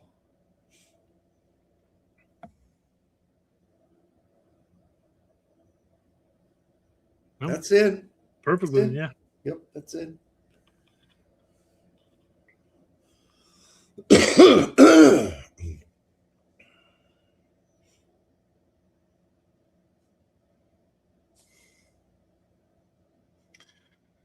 Average Joe says, "How the fuck is Ajimana a legit striker option for us?" Well, he's running on. He's running on a high of confidence right now. He's bagging goals for his club, I mean, he's vying for that third spot. I think, quite frankly, God, that was so obvious. Oh my God! As soon as that pass came, that was a set play for Joao Felix. No one reacted. He had enough time. The whole way the ball went from the corner all the way to Joao Felix, not a single player realized, oh, this is a set play. Look at how set play this is. How open is that? A set fucking play, you bunch of idiots. Nobody saw that? You're going to jog out. Okay, great. Jog out. Fantastic. Look at how much time he has to set that up. Pitiful. Absolutely pitiful. That's egregious. That is egregious. Matt Freese has every right to turn around and go, what the fuck was that? Perfect shot by Joao Felix, though. Yeah, it was nice. That is unacceptable garbage defense on a set piece. Unbelievable. How naive can you be? How naive. As soon as that ball came off the foot of the corner taker was Bruno. It was so obvious where the ball was going, but every single U.S. player was facing our goal. Let's go, Testman. And didn't see it until it arrived. Nobody crashed the box. Come on. One guy crashed the box, but he didn't get it. Seb Achiman was too deep. Seb was late to crashing is the problem. I mean, he had all the time in the world to crash that box. It was Tessman that was running up. Brett, did you not see that corner as soon as it came off his foot and go, that's going to the top of the box? Yeah, it was just lofted to the top of the box. For a set piece. But all of our guys, if you look at them, we're all facing our goal. They sort of just turned and looked. And then it was too late before they realized. What? Don't most teams play at least one player on the elf meter spot? Well, especially since they had two guys at the top of the box. Yeah, two guys. You usually have one dude, at least on my team, who had to stand his ass on the elf meter to make sure that it wasn't a set piece at the top of the box. What are you calling it? The elf meter means 11 meter spot. Oh, okay. So penalty kick spot. Round PK? Yeah, okay. That's what they call it in Germany, the elf That's meter. fair. I knew it had to be something like that. I wasn't sure what you were saying there. This is what they call it. Elf means 11 in German. Okay, well, that was tragically ridiculous and egregious. Let's see what we can do here.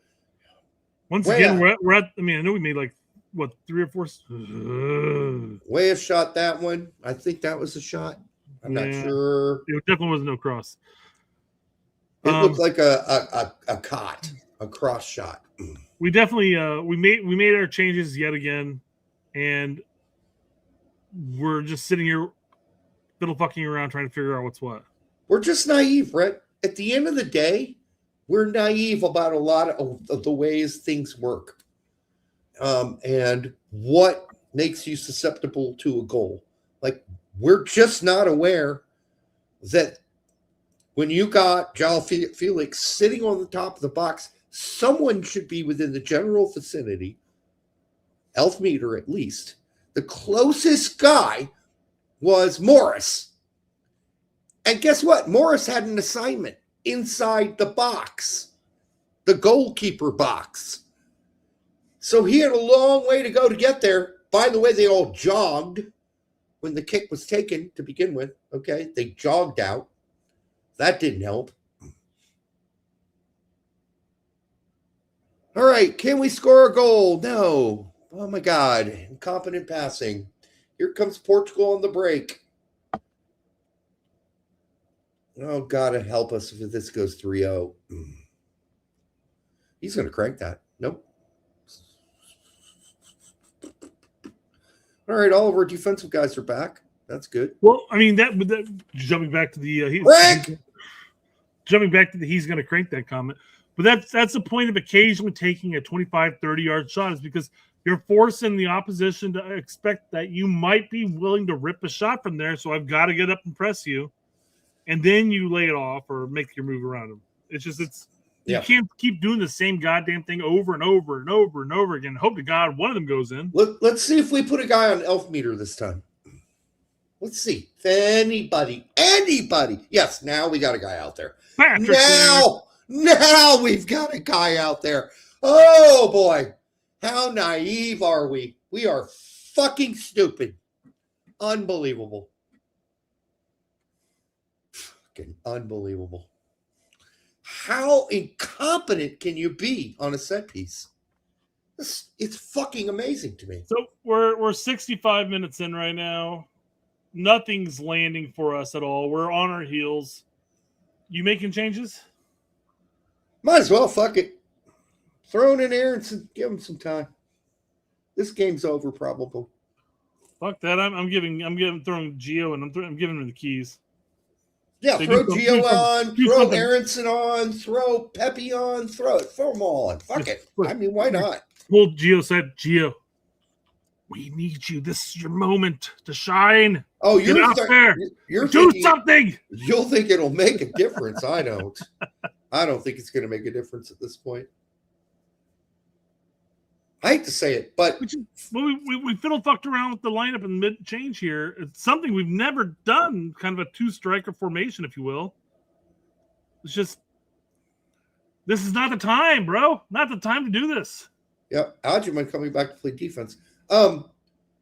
And before anybody thinks it's all the players' fault on that corner kick, that's not just the players' fault. That's the coach needs to make sure that there's somebody on the elf meter prepared for a set piece outside the box. That's not just on the players. That is also on the coaches. Like if you're a coach, you're yelling at somebody, hey, Joe Felix is sitting on the top of the box with nobody on him. That's on the coaches too. Untouchable says, we need goals. Put in errands and Yeah. Oh my God, what a horrible time to slip, man. Come on, Freeman. I mean, that's not your fault. I mean, oh boy. There's more field. Oh God. There you go, Trusty. I mean, you're right. We're not only down 2-0, now we're getting fucking flat out dominated. We're down 2-0 and we're on our heels. We need something different. And unfortunately, the more we make a difference, here comes Balogun and Scally, by the way. It looks like. Sorry, I'm watching it on the TV. That's Scally. There's a difference maker.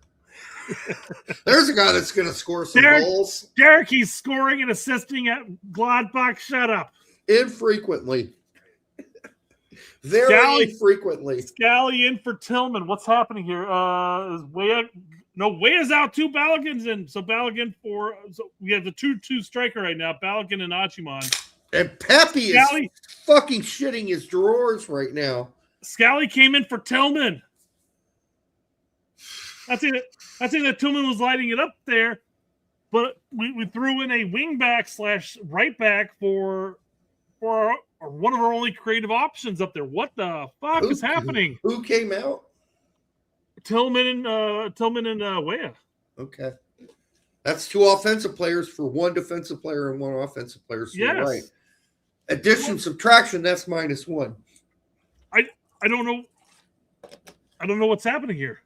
It's chaos, Brett. I've never we watched a lot of games. We're going to go back to back 3. Either Scally or Freeman's going to play the wing back role. Arfson's already there. We're going to go back. We're reverting back, kind of. There's some sad ass faces on this sideline right now. Morris is fucking yelling and chewing people out, and he is like, "Hey, coach, what are we doing? What's the game plan here?" God, I hate to say it, but Brett, without Adams, this is what we're going to look like in a World Cup. So you better start praying your fucking guts out. Adams is healthy. We just look so fucking broken. Well, and the Morris Berhalter duo were working good in that first half. Yeah, they were fine. Can we just miss our chances? Like this chance they're showing. Right yeah. Oh my God, it's just like that chance. Morris at least got a shot off, but Berhalter had his left foot lined up. Yeah. Oh well. You are all playing like cocksuckers. You understand? Cocksuckers. Bardon Bully says this guy's experiments more than Klinsmann did. I know. Yeah, Crucified, Dempsey, Donovan, Bocanegra, etc. All the players played together when they were available. We should be doing this much. It is. How many formations have we seen today? I know. Yeah, remember when Klinsmann tried the 5 in the back? And it took 20 minutes for Jermaine Jones to get on the sideline. We all know the story. Get in Jurgen Klinsmann's face and say, this is fucking a disaster. You must change this now. We have never even practiced this. And he did. To Klinsmann's credit, he did immediately switch it back to a back 4. Yeah, well, no, that's exactly what happened. We went. But we're already down 2-0, though, right? Yeah. I don't know what he's doing here. This is not the time. We're literally the next window is the pre-World Cup games before the World Cup. Right. There's no time to fuck around. You have your back 4, your fluid 4, and you have your back 3. Those are the 2 formations. Stick with it. Don't fuck. Yep. It's like you were hired to provide the final answer at a massage parlor. But you decided instead of actually practicing the strokes, you need to practice. First of all, you practice juggling the testicles, fiddling around with the anus, and maybe doing various other massages around the penile area, but never once practice stroking the actual cock. This is what's going on here. This is just experimentation so late in the game. We've got a World Cup coming up here real soon. We're still fucking around like a freshman or a newbie at a massage parlor. We should definitely already know what we're doing once we get into the parlor. We should know exactly what strokes it's going to take to make the final happy ending that we need, which is called a win, generally in soccer. Called a happy ending in a massage parlor. So let's talk about our top five. We got Balogun and we got Ajman. Who's behind him?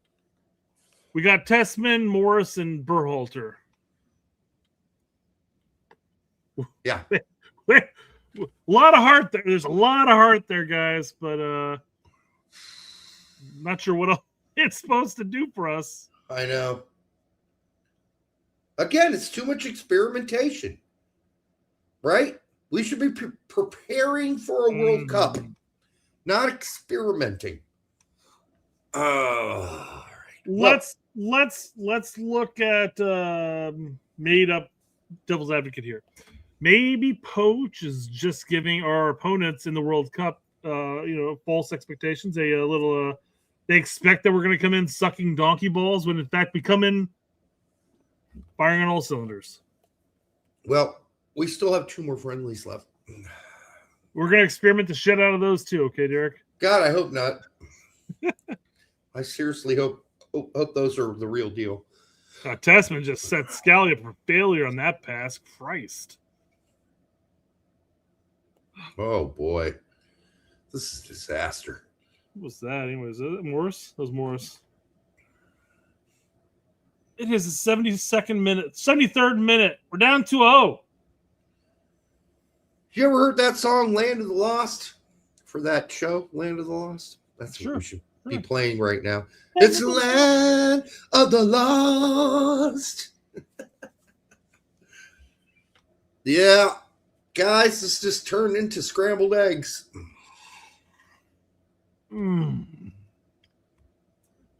Saw somebody on Twitter today saying, hey, should I go? I'm in Atlanta. Should I go watch U.S. play Portugal? Yes or no? And for his sake, or he's like, should I go and watch it live or watch it at home on my TV? And for his sake, maybe he should have just watched it at home on his TV. He doesn't have to worry about driving home after this rigmarole. Oh my goodness, Tess. I would have definitely told him maybe neither. No, I mean, if it was me, I'd been like, dude, fuck. Yeah. I mean, I would have gone to the game regardless. At least we look competitive in the first half, but after all this fucking ball juggling and anal tingling we're doing here, it's just what does he expect? He came in, we fiddle fucked with the formation at halftime. Yeah, I don't know. It is funny because at the halftime we were sitting there going like, if he had to pick one sub, because we didn't think he was going to sub anybody, but if he had to pick one sub, oh nope, here are 4 subs, bam, yeah, boom. What you gonna do, Portugal? Put up another goal. Fuck, that's what you're gonna do. Cleared. It's crazy that Richards not only clears that, but then runs all the way outside the box to cover his clear. Losing 2-0 to Portugal is not a big deal. Losing how we're losing is the problem, though. Yes, that's the problem. I don't care if we lose a game while Score we're being is not important. competitive. Yep. But right now, I mean, the second half has just been horrendous. It's a clown show now. I mean, it's almost not mirror image by any means, but it's a duplication of the Belgium game, quite frankly. Right, and if you don't think they're going to score another goal, I'm sorry, they are. They've got numbers right now. Yeah. Yeah. Almost mirror image of the goal Seb was guilty of against Belgium right there. You would think we were up 2-0 the way this is being played right now, and that they were desperate to score. And like you said, I don't even put this on the players, quite frankly, because I feel like Poach really set the players up for failure in that second half. Yep. Hey, we're gonna change things up, how we're gonna play, and we were sitting there going like, man, we need to take Pulisic out. He's playing poorly, but God, I kind of wish we had Pulisic back on right now. McKennie, especially, yeah. hell, please still have Tillman on.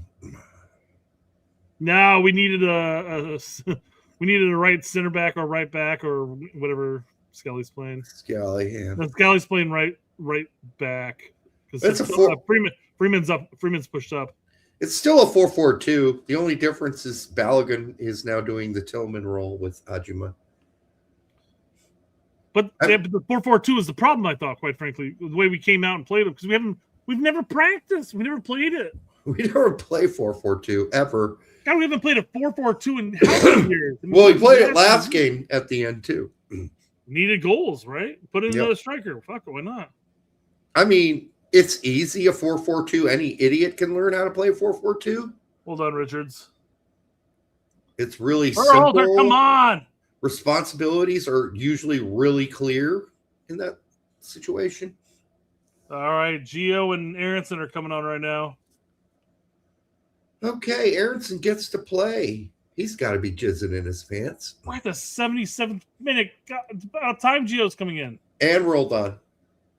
I didn't roll on. Yes, we're throwing everything, kitchen sink, everything. Everyone, go on.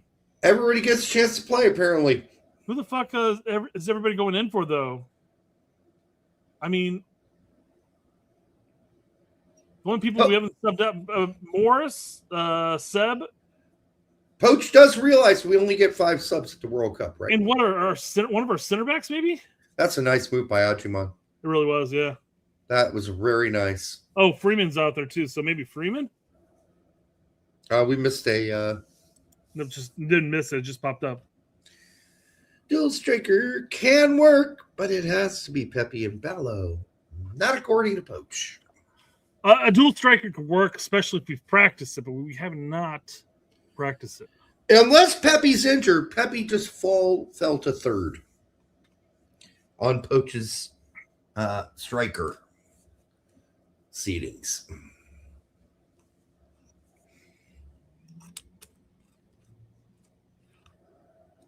Yeah, I'd agree. Colin Richards played fine today. He's not been the problem. Not been the problem.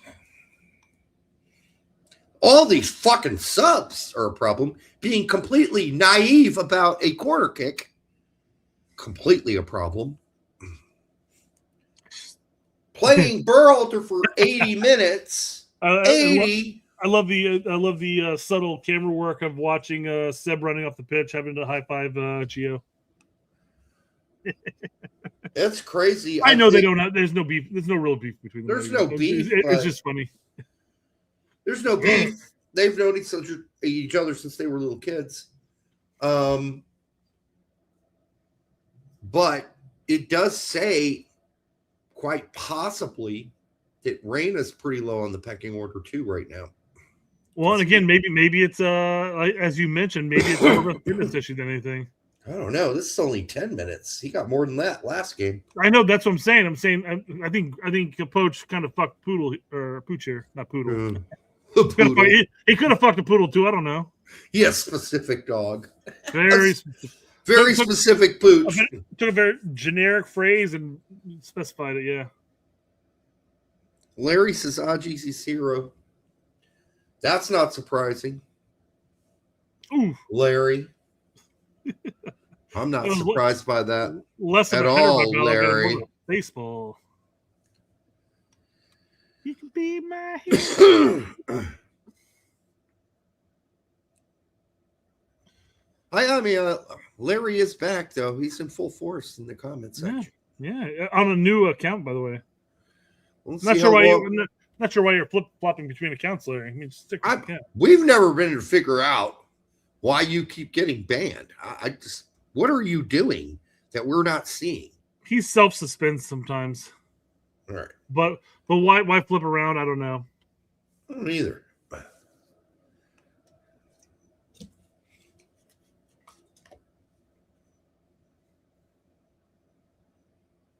We are not going to be at the World Cup personally, Mr. Dan.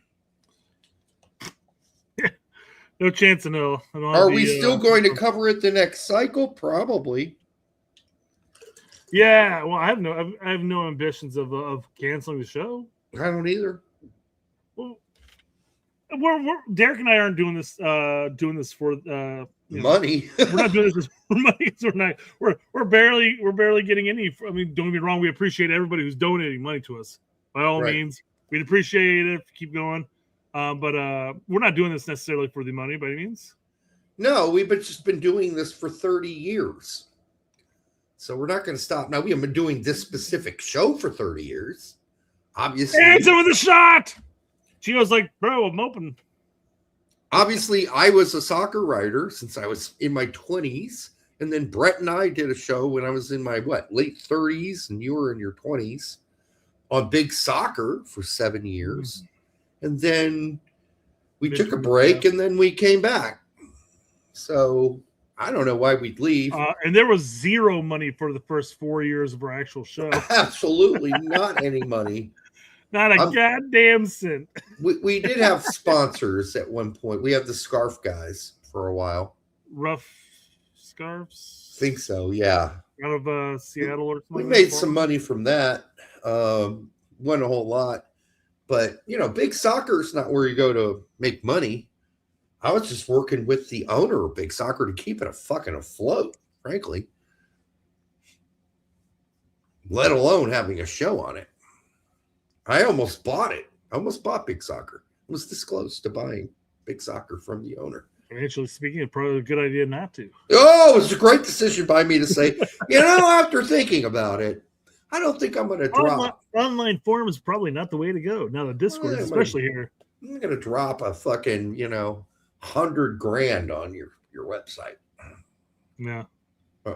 You're not going to make anywhere near that. No. But that's the thing. Again, online forums for the most part are nonsensical at this point to really invest in. Right. And that would have just bought me a majority. If I wanted to buy the website outright, it was like way more pricey than that. Here we go. Can we score? Aronson out wide. Cross. Blip, blip, bloop. Final third. Turd. Nope. Foul on us, of course. Richard's not happy, but hey. And Gio was asking for that ball at the top of the key. It's like, bro, play it back to me. Second fan for $5 says, I'm not saying Najman is bad, but everyone keeps misreading what the strengths of a 9 actually are. Setup is super important. Well, yeah, there's no doubt that there are things he needs to work on. Holding the ball, passing it off. Things he has gotten slightly better at, by the way, since being in the championship. Every single striker we have has strengths and weaknesses. That's true. Nobody is. Pepe is probably the more complete one at this point now that Sargent's gone. Yeah. And as for all of his faults, Sargent was probably the most complete striker we had. He just couldn't fucking finish a goal. Right. Well, yeah, and he was kind of a pussy when it came to playing for the U.S. As he continued playing. That's the thing. The longer he went without a goal, the heavier that albatross was wrapped around his neck, the more pussified he became. Because he wasn't always like that. He was actually a pretty big contender. Pretty confident at one point, yeah. Just go back to the World Cup. He was absolutely a solid striker for us. He wasn't going to score goals for us by any means because he still had that albatross around his neck. But he was a well-rounded striker. Maybe his fault was he didn't really have any strengths. Whereas, like, you want to play between the lines, Balogun's your man. If you want to hold up the play and play in the air and finish, opportunities, Pepe may be better at that. Ozyman's proven that he's good in the air. And as long as he stays on his feet, man, he can get chances. But none of our strikers are complete options. They changed their goalkeeper. Okay. Give the other goalkeeper 5 minutes. All right. I would hate to be the goalkeeper that comes in with 5 minutes to go and give up a goal. That's all. Here's Agumon trying to hold the ball up. That wasn't too bad. Thank you, Roldan. Appreciate that. By the way, you know how to get the albatross off your neck, Brett, right? Throwing it set and actually shooting? No, that's to embrace nature and understand all its beauty. Becoming one with nature and understanding that you and it are all one. I'm just giving you the book or the poems meaning there. It is when the ancient mariner finally understands and embraces the beauty of nature that the albatross falls off of his neck, and he realizes, of course, the horrible thing that he had done by shooting the fucking albatross in the first place, which was totally unnecessary. Metaphor for shooting the ball on the goal, right? Your albatross thing worked, but yeah, not completely, not with the poem. Or fuck the poem. It's just the idea behind fuck it. The poem. Sergeant just had something wrapped around his neck that he constantly worried about. No, he's right. Yeah, you're right. The end result didn't pan out. Whatever.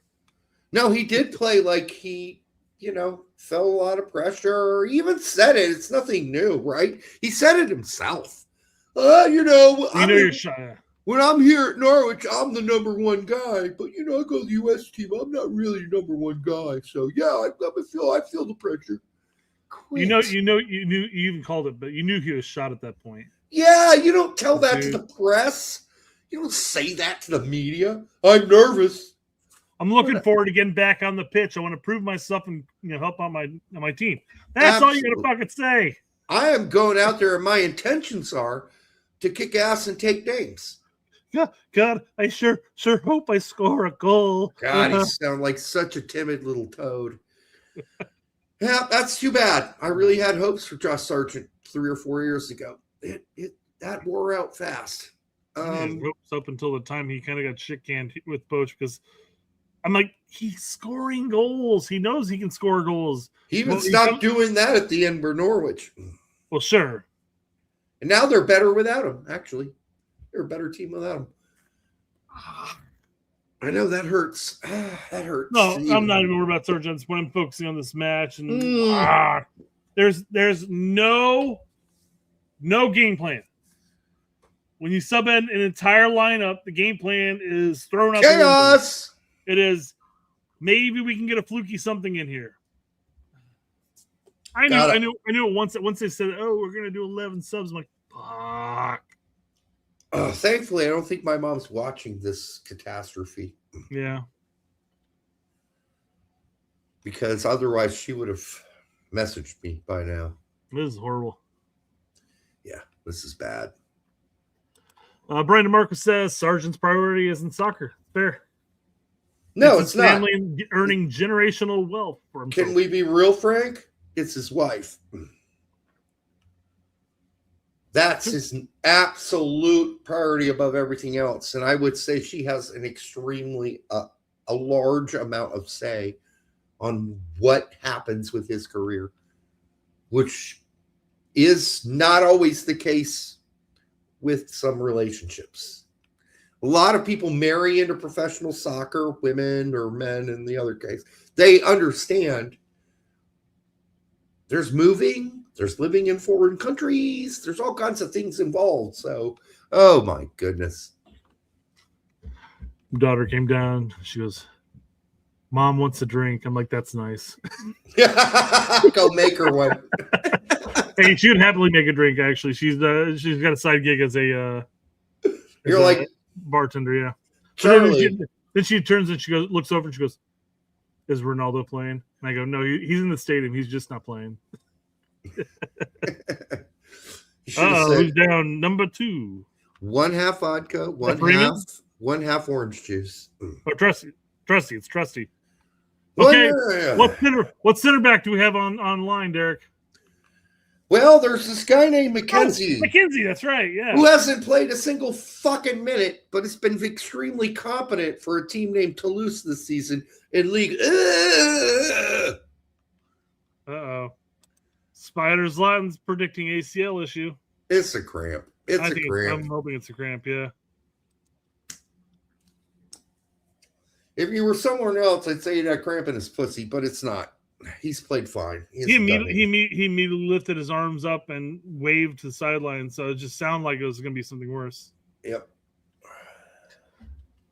Oh, 4 more minutes, Derek. 4 more minutes. So McKenzie's up, but then he's going to sit back down. If I'm McKenzie, I'm like, man, no, please do not put me in right now. Please do not. I don't want to be on this lineup. This is embarrassing. You're going to put me in with fucking 3 minutes left. You haven't played me a single minute this whole fucking time. Now you're going to put me in. Why? Nope, he is. Oh my God. That's going up. This is embarrassing. He's like, hey, Mark, we have another sub. Just get in there and play for 3 minutes. Thanks. I really wanted to break a sweat and have to worry about taking a shower tonight, man. Come on. Remember going into even most of the World Cups in our covering of this sport, we've generally felt mildly settled about what the lineup is, who is going to play, how much they're going to play. This is just a fucking mess. This is abstract art is what this is. And art being very nice about that, because this is no art to this whatsoever. Let's just throwing motherfuckers in. Good save by Freese. That was a good save. I think the one positive thing we can say about this match is, in my books, Freese has solidified his spot. Mm-hmm. Not saying that all 5 goals were on Turner by any means, but I felt far more confident with Freese between the pipes, quite frankly. Yeah. Derek, we've never settled on the lineup. No. Nope. I mean, during the Bob Bradley era, we always kind of knew what that was going to be. Yeah, it was obvious. It was the empty bucket 4-2-2-2. We knew exactly what we were going into, and we knew who was going to be in the lineup. The only thing that changed was who was partnered up with Michael Bradley. Everything else was the same, barring injury. And that changed once Jermaine Jones was in the house. Yeah, right? And then we didn't have to worry about who was partnered. It was obvious, right? It was Bradley and Jones. This is just a disaster mess. This is just putting up the canvas and just splattering paint all over it. It's just, I mean, looking at how this game went, what does Poach really take away from this in the end? I don't know what you can take away from this. It's a disaster. It's a mess. It's like, I feel bad for all the players that subbed on the entire lineup. Let me rephrase this. Outside of Richard, I think Richards is the only person on the pitch that was not subbed on. Right. And I'm looking at it going, you can't even evaluate what happened with the subs because you're changing shit up. Everything's fucked. How do you make a judgment about these subs? You can't. They're getting to play with different dudes every 10 minutes. You bring in another slot of guys. How do you judge them? How do you make a judgment about the way they're playing based on the fact that every 5 minutes it seems like there are more subs coming in? How do you get comfortable, build chemistry? I don't know how that's possible. And then no Pepe. Wow. If I'm Pepe, I went from having a stomach ache to nearly shitting my pants. Because now you have just dropped to number 3. Arson is Cheeks. You're being very nice by saying he's Cheeks.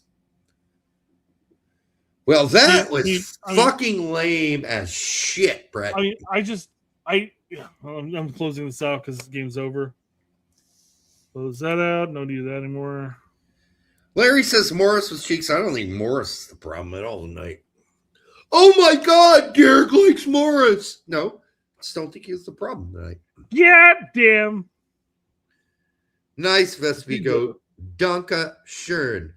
Danke schön. Gents, appreciate your shows this past year. Even with the poor showing, glad to join the conversations. Poach needs to feel the pressure after this window. Yeah, this is just absurdity. Well, I mean, to the point though, I don't know what pressure he's going to feel. There's literally one window left, and that's the World Cup. Honestly, no changes are occurring. There is a plan here. It's almost like he had a little pot with all the names of the players in the pot, and he's like, "Oh, I need 3 subs for the halftime. Let me reach into the bowl and pull 3 names from the bowl. Oh, okay, these 3 guys go on." And then 10 minutes later, "Oh, I want 3 more subs. I'm going to pull from the bowl. I'm pulling from the bowl. Okay, here we go. Oh, these 3 guys on. These 3 guys on. Oh, I got another bowl too of the guys that are coming off." So it's more like, let me go to the off bowl. The off bowl, I pull 3 names from the out of the game bowl. Then I pull 3 names from the in the game bowl. And that's what I do. Because I'm a fucking genius. Scattergun, shotgun bullshit is what we got here tonight. No sanity at all with the whole sub thing. We should never have agreed to. No one should have let us get away with 11 subs. 5 subs would have been fine. Derek, it wasn't 11 subs. It was 10 subs. I know. And the other one was 9, I believe. But that's nearly all 11. I want to know what Richards did so bad to get a 6.0 rating. Yeah, none of the goals were his fault. But regardless, here's the factor. You had a team, and who are the 3 people that were pulled off at halftime? Robinson, McKinney, and Pulisic. Now, mind you, Pulisic wasn't really banging away at anything. But you had Robinson and McKinney, who, quite frankly, were some of our more offensive options, pushing the ball forward constantly. The next 2 subs that come off were Tillman and Weah. I mean, the only thing I can think of, Brett, is he's like, he has a checklist. He's like, okay, they're on the team. Pulisic's on the team. McKenzie's on the team. That's good. You want a minute? You get a minute. You get a minute. So you now, get a minute. Let me take them all off because I know they're on the team. And let me draw for my bowl over here, my bowl with the names in the bowl. And I'll just draw 3 names out. We'll put them on instead. That's what it felt like. Sorry. It's just, I can only hope that come World Cup time that we have a Klinsmann 2.0 moment. And you had all these. This is the weird thing, though. Leading up to this window, we righted the ship. We corrected. We figured it out. We knew what we were going to be doing a little bit. Well, this is what we're going to do. Uruguay. And then all of a sudden, we're going to fuck around and find out on that front. So hopefully, come World Cup, he rights the ship again, back to where it was prior to this window. God, this is just... It's a mess. Dreadful. It's a mess. Dreadful. Yeah, I mean, I don't know what the point of experimenting. If you are so open to whoever playing at this point, we got an issue. I mean, I don't know why this many people get to play. It's a lot of people playing. And here's one thing Poach is absolutely, definitely thrown out the window. The fact that leading into this World Cup, which has been somewhat marketed and everybody knows it's coming, there are probably a lot of people watching the last 2 games. And I watched some YouTube videos from casuals with their thoughts on the U.S. team after watching the last game. I will hate to hear their criticism of this new from casuals on YouTube because it's just going to get worse. We're going to be called ass. We're a disgrace. That's the other word they used. Abhorrent. I'm trying to think of the 3 different videos and all the adjectives they used. Embarrassing was the other one. So this is going to lead to more of that. More casuals who would have been interested and might have been interested into tuning into the World Cup and probably still will. Many of them still will. But this is just putting This is like an ass covered with zits at this point. Well, it's disgusting. This is no, again, these two games are mirror images of each other. Now, mind you, the score lines were different, of course, but Poach clearly looked at that first half, wanted to go up, but ultimately his game plan was to make sure that everybody who's going to be vying for a spot for the World Cup got time, got opportunities to get out there, stretch your legs, and kick a ball. Because if he actually wanted to win either of these two matches, he wouldn't have been doing the wholesale changes. And the wholesale changes are going to fuck up all the games. And it was so we saw it happening. When I'm looking at this, I'm looking at the other team, I'm looking at my TV going, well, there's 3 players coming in at halftime. Well, that's there goes the game. At that point, I knew it is. Obviously, at that point, halftime, wasted. Yep. Yeah, it's tragic. It's unfortunate. Dumb. So it's our job to have an opinion about this game. I honestly can only give you opinion of one half of the game, the first half. But that's the same thing that we had with the Belgium game too. Exactly. I cannot have any opinion about the second half except it was a shit clown show chaos. There's no other opinion I can have except for that's a fucking mess. That's it. That's a mess. The second half of both of the last 2 friendlies are a fucking disaster. There is no other opinion you can have. And what other thing can you say? It's just stupid to do the wholesale changes that we saw. We saw it in previous windows. We kind of saw it a little bit between these 2 games. Play a team. Here's your 11, your starting 11 for this game, and then for the next game, here's your starting 11. Change it up. But this is your starting 11. This is what we're rolling out with most of the game. We'll make a couple changes here and there, but we're not going to make these wholesale changes. So you saw it with in previous windows. You're like, well, geez, the team he's playing the first game is going to be completely different from the second game. But they have the whole game to work into that game. And we saw it today with our midfield duo. We saw it with Morris and Berhalter over the Tessman-Cardoso comparison. And it's like, make your changes, but give those players ample time. I know that you're saying that Gio's got maybe 30 minutes or whatever. I think Gio's got at least a half under his belt that he could play. Give him an opportunity to roll out.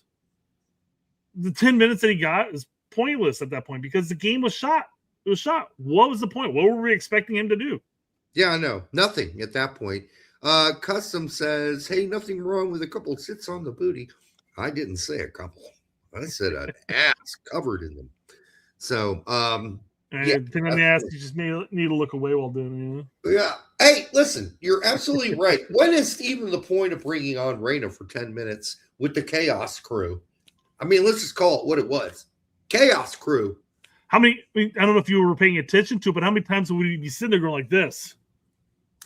You can't see it with my hands, but they're like, hands were out like this, like, hey, pass me the ball. Yeah. You know, it's just, it became too much, and you can't expect him. He's not a chaos player. You played on teams. I played on teams. Like, we had a starting 11, and then we knew who the 4 or 5 guys who might come on during the game, and it's high school soccer, so that's like whenever you want, right? Yeah, in the United States. Yeah. But if we were having a hard game, we're not throwing on those 4 or 5 guys. We put those guys on when we're up 2-0, when we're winning 3-0, and somebody needs a blow. Maybe you need a breather, yeah. Yeah. But no, we knew who the 11 or 12 guys were. That's it. I started every fucking single game my sophomore season. And so did every other guy on that team outside of 1 or 2 who were replaced for whatever reason.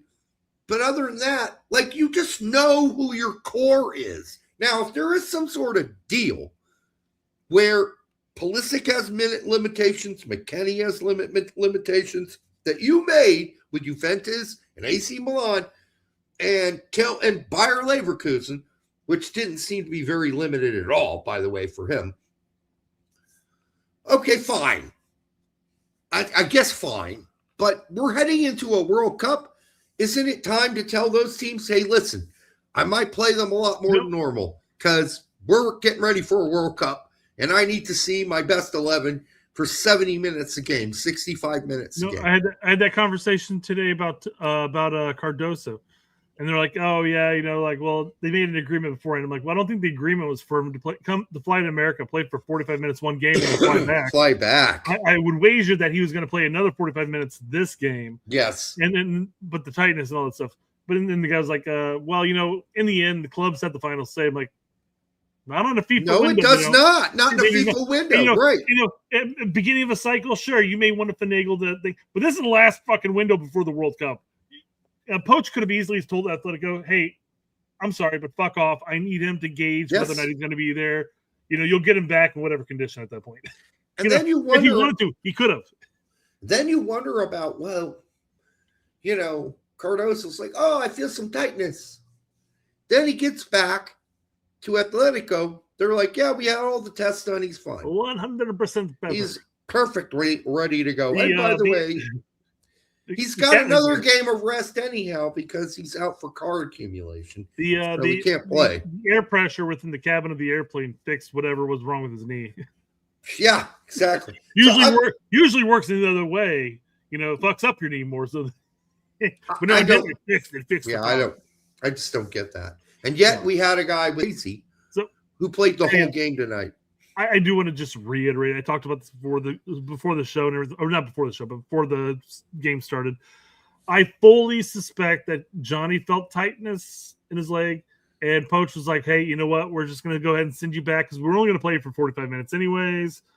And then it was just weird though that Atletico came out and said like, "Yeah, he's 100% fit." Yeah, they should have shut the fuck up. I mean, he's not playing this weekend because of yellow card accumulation. Just shut the fuck up about it. Shut the fuck up. Do not say that publicly. We're going to continue. He's good, but we're going to continue monitoring it. Hopefully, we'll be good to go come his next game. Maybe the only reason they made that public is because he's been so injured on and off all season this season. True. And they're like, well, just so if you're wondering, he's okay. He passed the tests. He's all good. He'll be back. I know he's been injured and then injured and then back in all season, but now he's still super good. But yeah, I just feel like there must have been some agreement. If he's just saying there's a feeling and you send him home, like there had to be some agreement there. Why are you sending him home? Because he's got a feeling. Well, that's the thing. If you feel some tightness in your leg and you're literally only going to be playing for 45 minutes, Poach might have just deemed it and said, "Hey, you know what? I'd rather you just rest it." Or he might have said, "Hey, fuck off. Just leave." That's also a possibility too. Yeah, I mean, it's possible. He just said, "Hey, just go fuck yourself. Just leave. Get out of here." You feel a tightness? Oh, poor baby. Yep. But it was a planned 45. That was pretty clear. So that came out today, pretty clear. At the same time, was it also clear that he wouldn't play any more than 45? That's pretty limp dick when you're a Cardoso who's fighting to justify his spot on a team where he has really done nothing for this team. He has never played or had a amazing game for the United States. He played pretty well in that 45 minutes.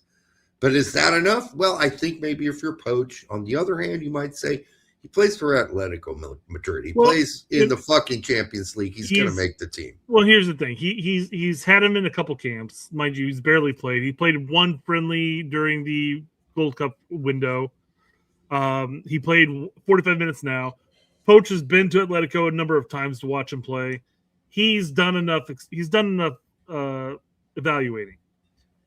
It's whether he makes it or not is obviously up to Poach at that point, but I feel like, quite frankly, that most likely Cardoso is, barring injury, will be included in the World Cup roster. So who are we dropping? Because Adams is coming back.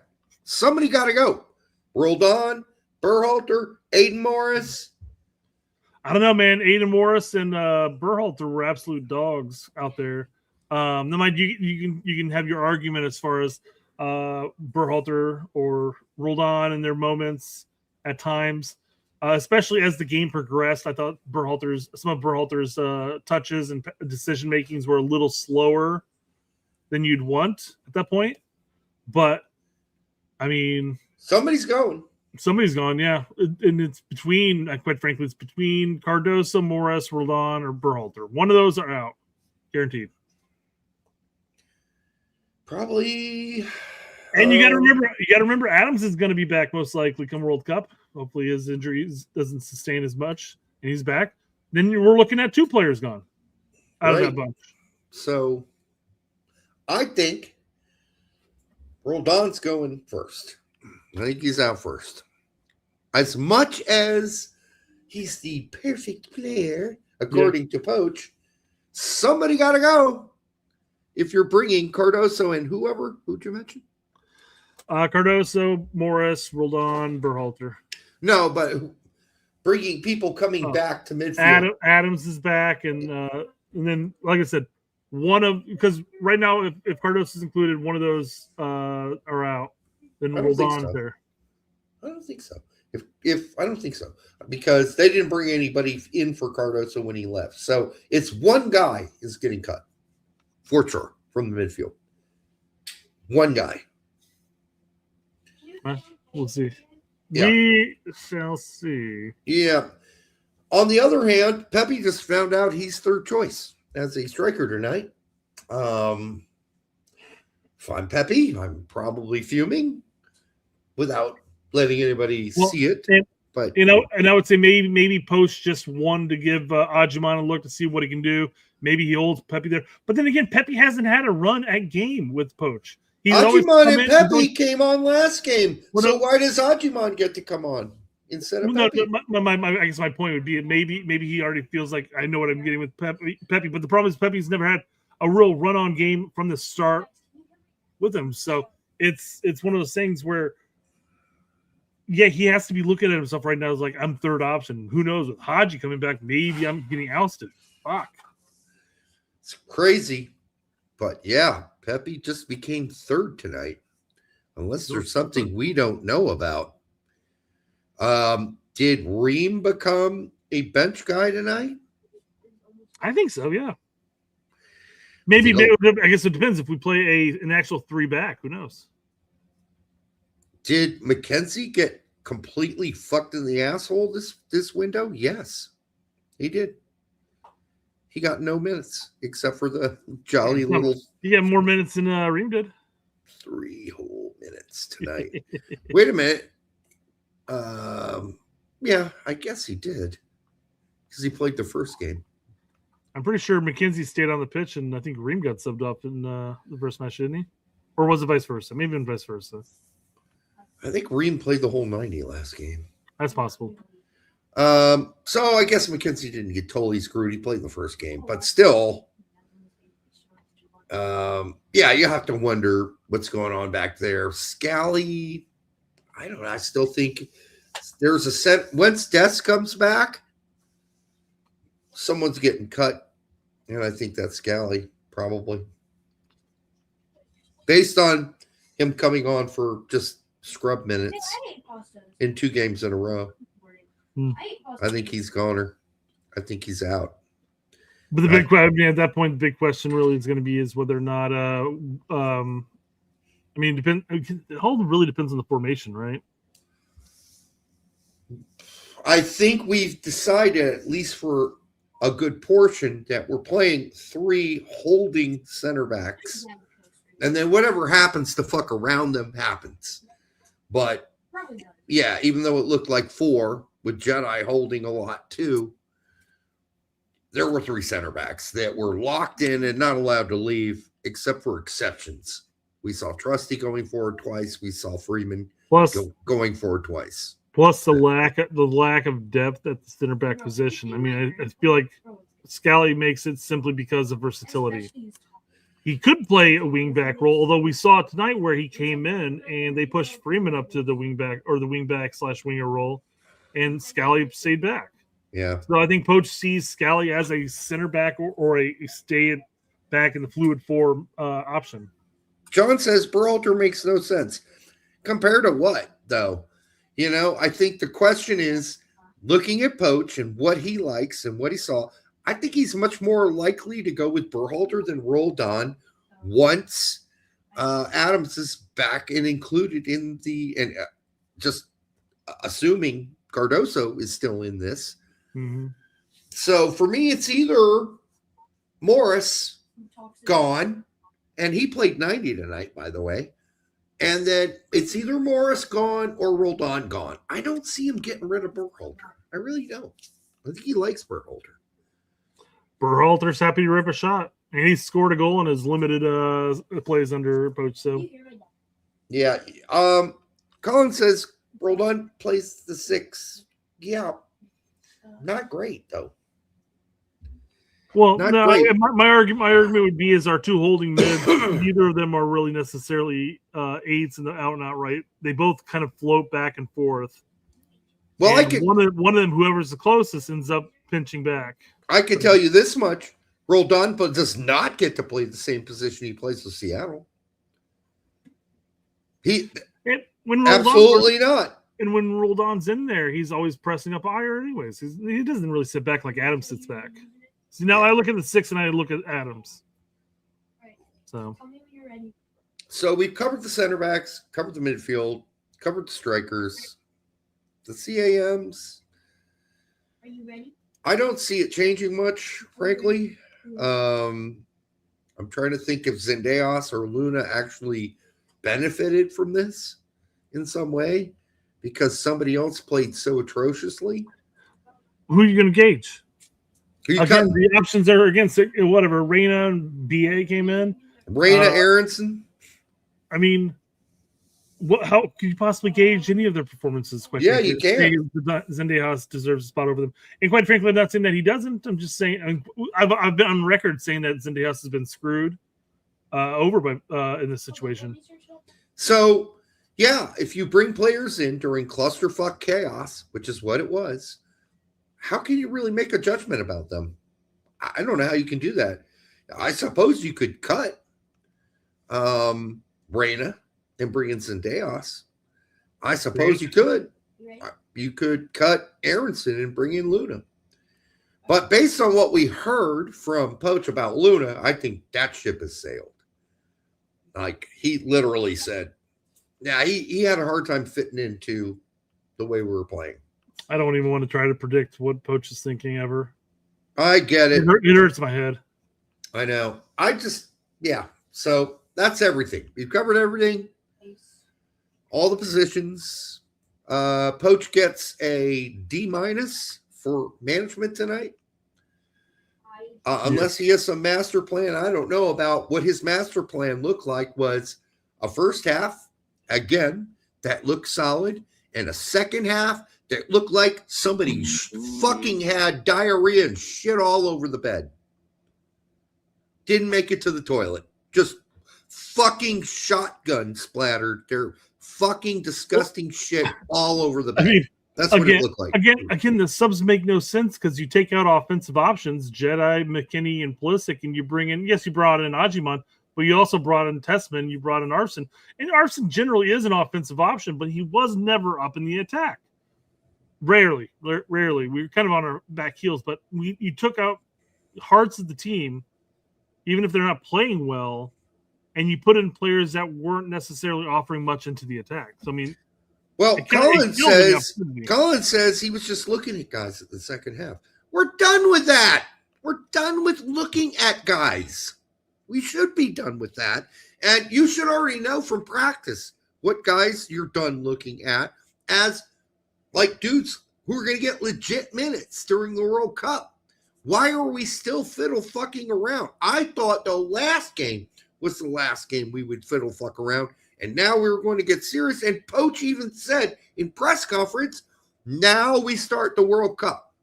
Now we get serious. Now we play our best 11. Outside of Cardoso, outside of, say, Trusty, because Trusty's only had one window so far under Poach. Outside of those two, who are we really experimenting with and looking at again? This roster, barring the people who are injured, are pretty much who we expected to be on the roster. I know, like, you make the argument with Zendejas, you make the argument with Luna. Adams is not there. Who else was injured? Haji Wright's not there.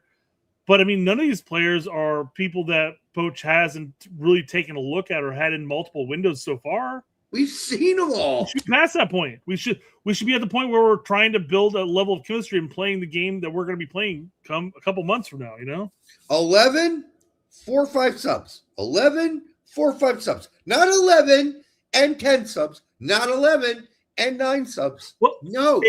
And if you want to, again, I mentioned this earlier, but if you want to give players a rollout and give them an opportunity, then make the wholesale changes between games. Say, here's your 11. We're going to run out 3 to 5 subs at most in that game. And then the next game is when you make your changes. Okay, we want to give Trusty a look. We want to give Raina a look. We want to give Seb and Morris a look. Okay, here's your opportunity. Go out there and prove it. And then we're going to make our subs when we need to. That's what I would have thought would have happened. Seems more reasonable thing to do. Have one game where you're playing the starting 11 with 4 subs, and another game where you start some of the guys that you think could possibly contribute, and then that's it. Mm-hmm. And then at least you have consistent play. Both second halves were just a mess. Just a mess. Absolute mess. The whole second half was us getting pressured the whole time. Well, I mean, even us switching formations to a false 9 in the between games. That even then we were fine, because again, the first half we're down 1-0, but we had our opportunities. It's not like Portugal is really running us over. They weren't running the game over. It's just we were doing fine even with a different formation, and we had a couple different players out there. Actually, quite a few different players. We had a complete different center backs. We had complete different center midfielders, and then no striker. So I mean, that's the spine of the team that's completely different. Again, I said this earlier on. Starting 11 we did with no center forward is Poach basically saying, "I'm very smart. I'm very smart. This is a genius move I'm about to make. I'm about to make a genius move."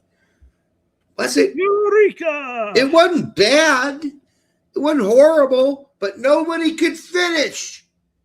It's like the worst massage parlor you ever went to, where happy endings were guaranteed. Not good. Not good. Because, I mean, generally speaking, a massage parlor without happy endings is just a massage parlor. Yes. But we're happy endings.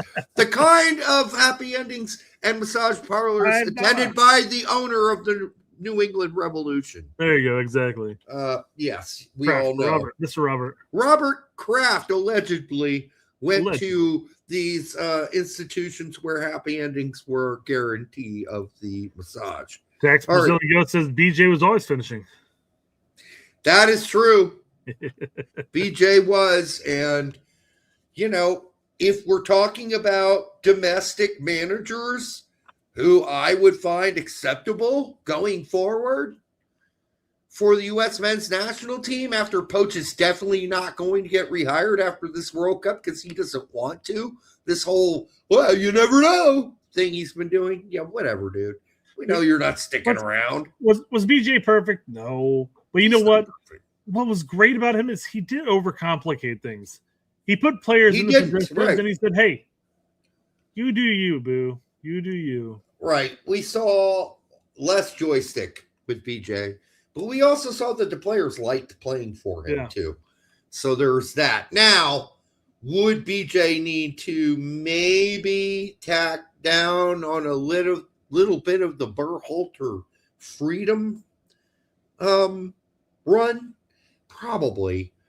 Yeah, that probably did get out of control, and maybe, I don't know. Do you remember the Gold Cup run when all of a sudden it seemed like BJ changed from his Nations League, which was a couple months prior, setup to more of a Berhalter setup in the Gold Cup, and people were like, what's he doing? And then all of a sudden, literally, it was announced Berhalter was taking over after the Gold Cup. Yeah. And then people are like, "Oh, look, he did a lot of same stuff with Berhalter." I'm like, "Well, no, it's because he's getting the team back over to Berhalter at that point." Right. So he went back to Berhalterism. Yeah. At the same time, Yes, as we understand it, way too much power to the players. Even Tim Ream saying, yeah, it was like the patients running the asylum. Yeah. So we can't go back to that. And I don't know how that all... Fuck that. The federation, the coaches have to have the balls. No. I'm just saying. You can bend over backwards for the players. How much did that change under BJ, or did he allow that environment to continue to roll? It sounds like he did. Well, I imagine it sounded like he just let things go. The whole player, whatever the player council or whatever, that was a Berhalterism, and he just sort of again rolled with it. He was an interim coach. He wasn't going to rock the boat much. Right. And he definitely had success. And then Berhalter came back and it was still there. So I mean, it's no, that was a Berhalterism that continued.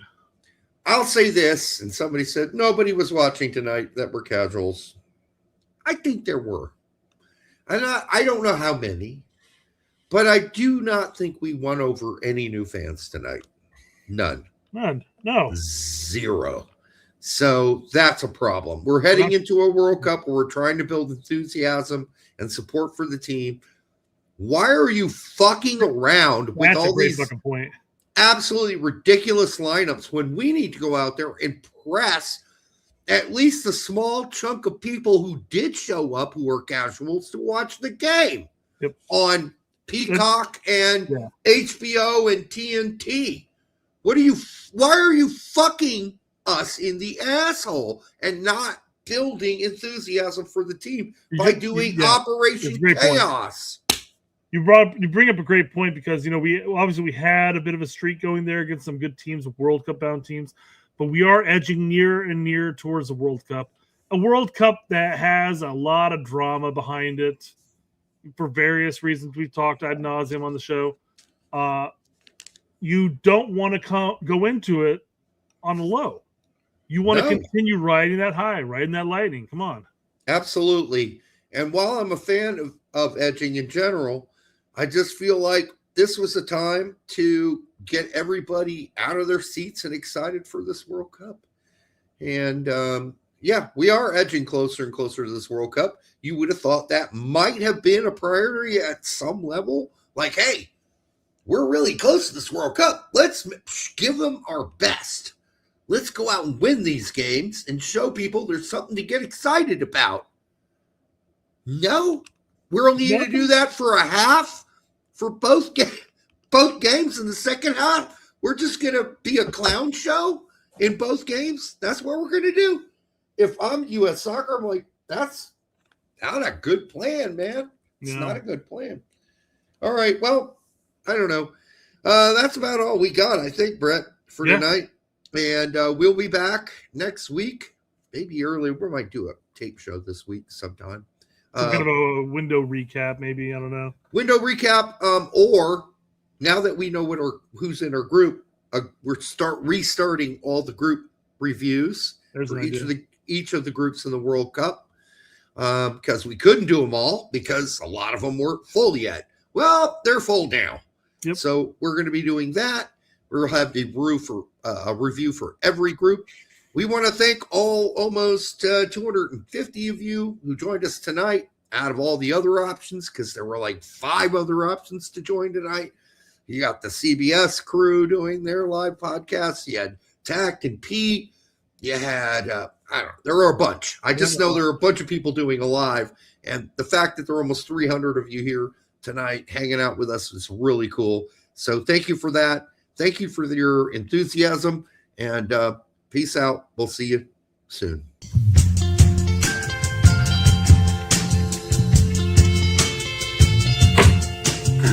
That hurt.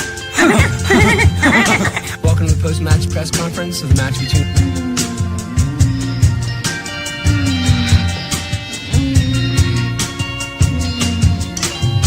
Sometimes people have sex in different ways.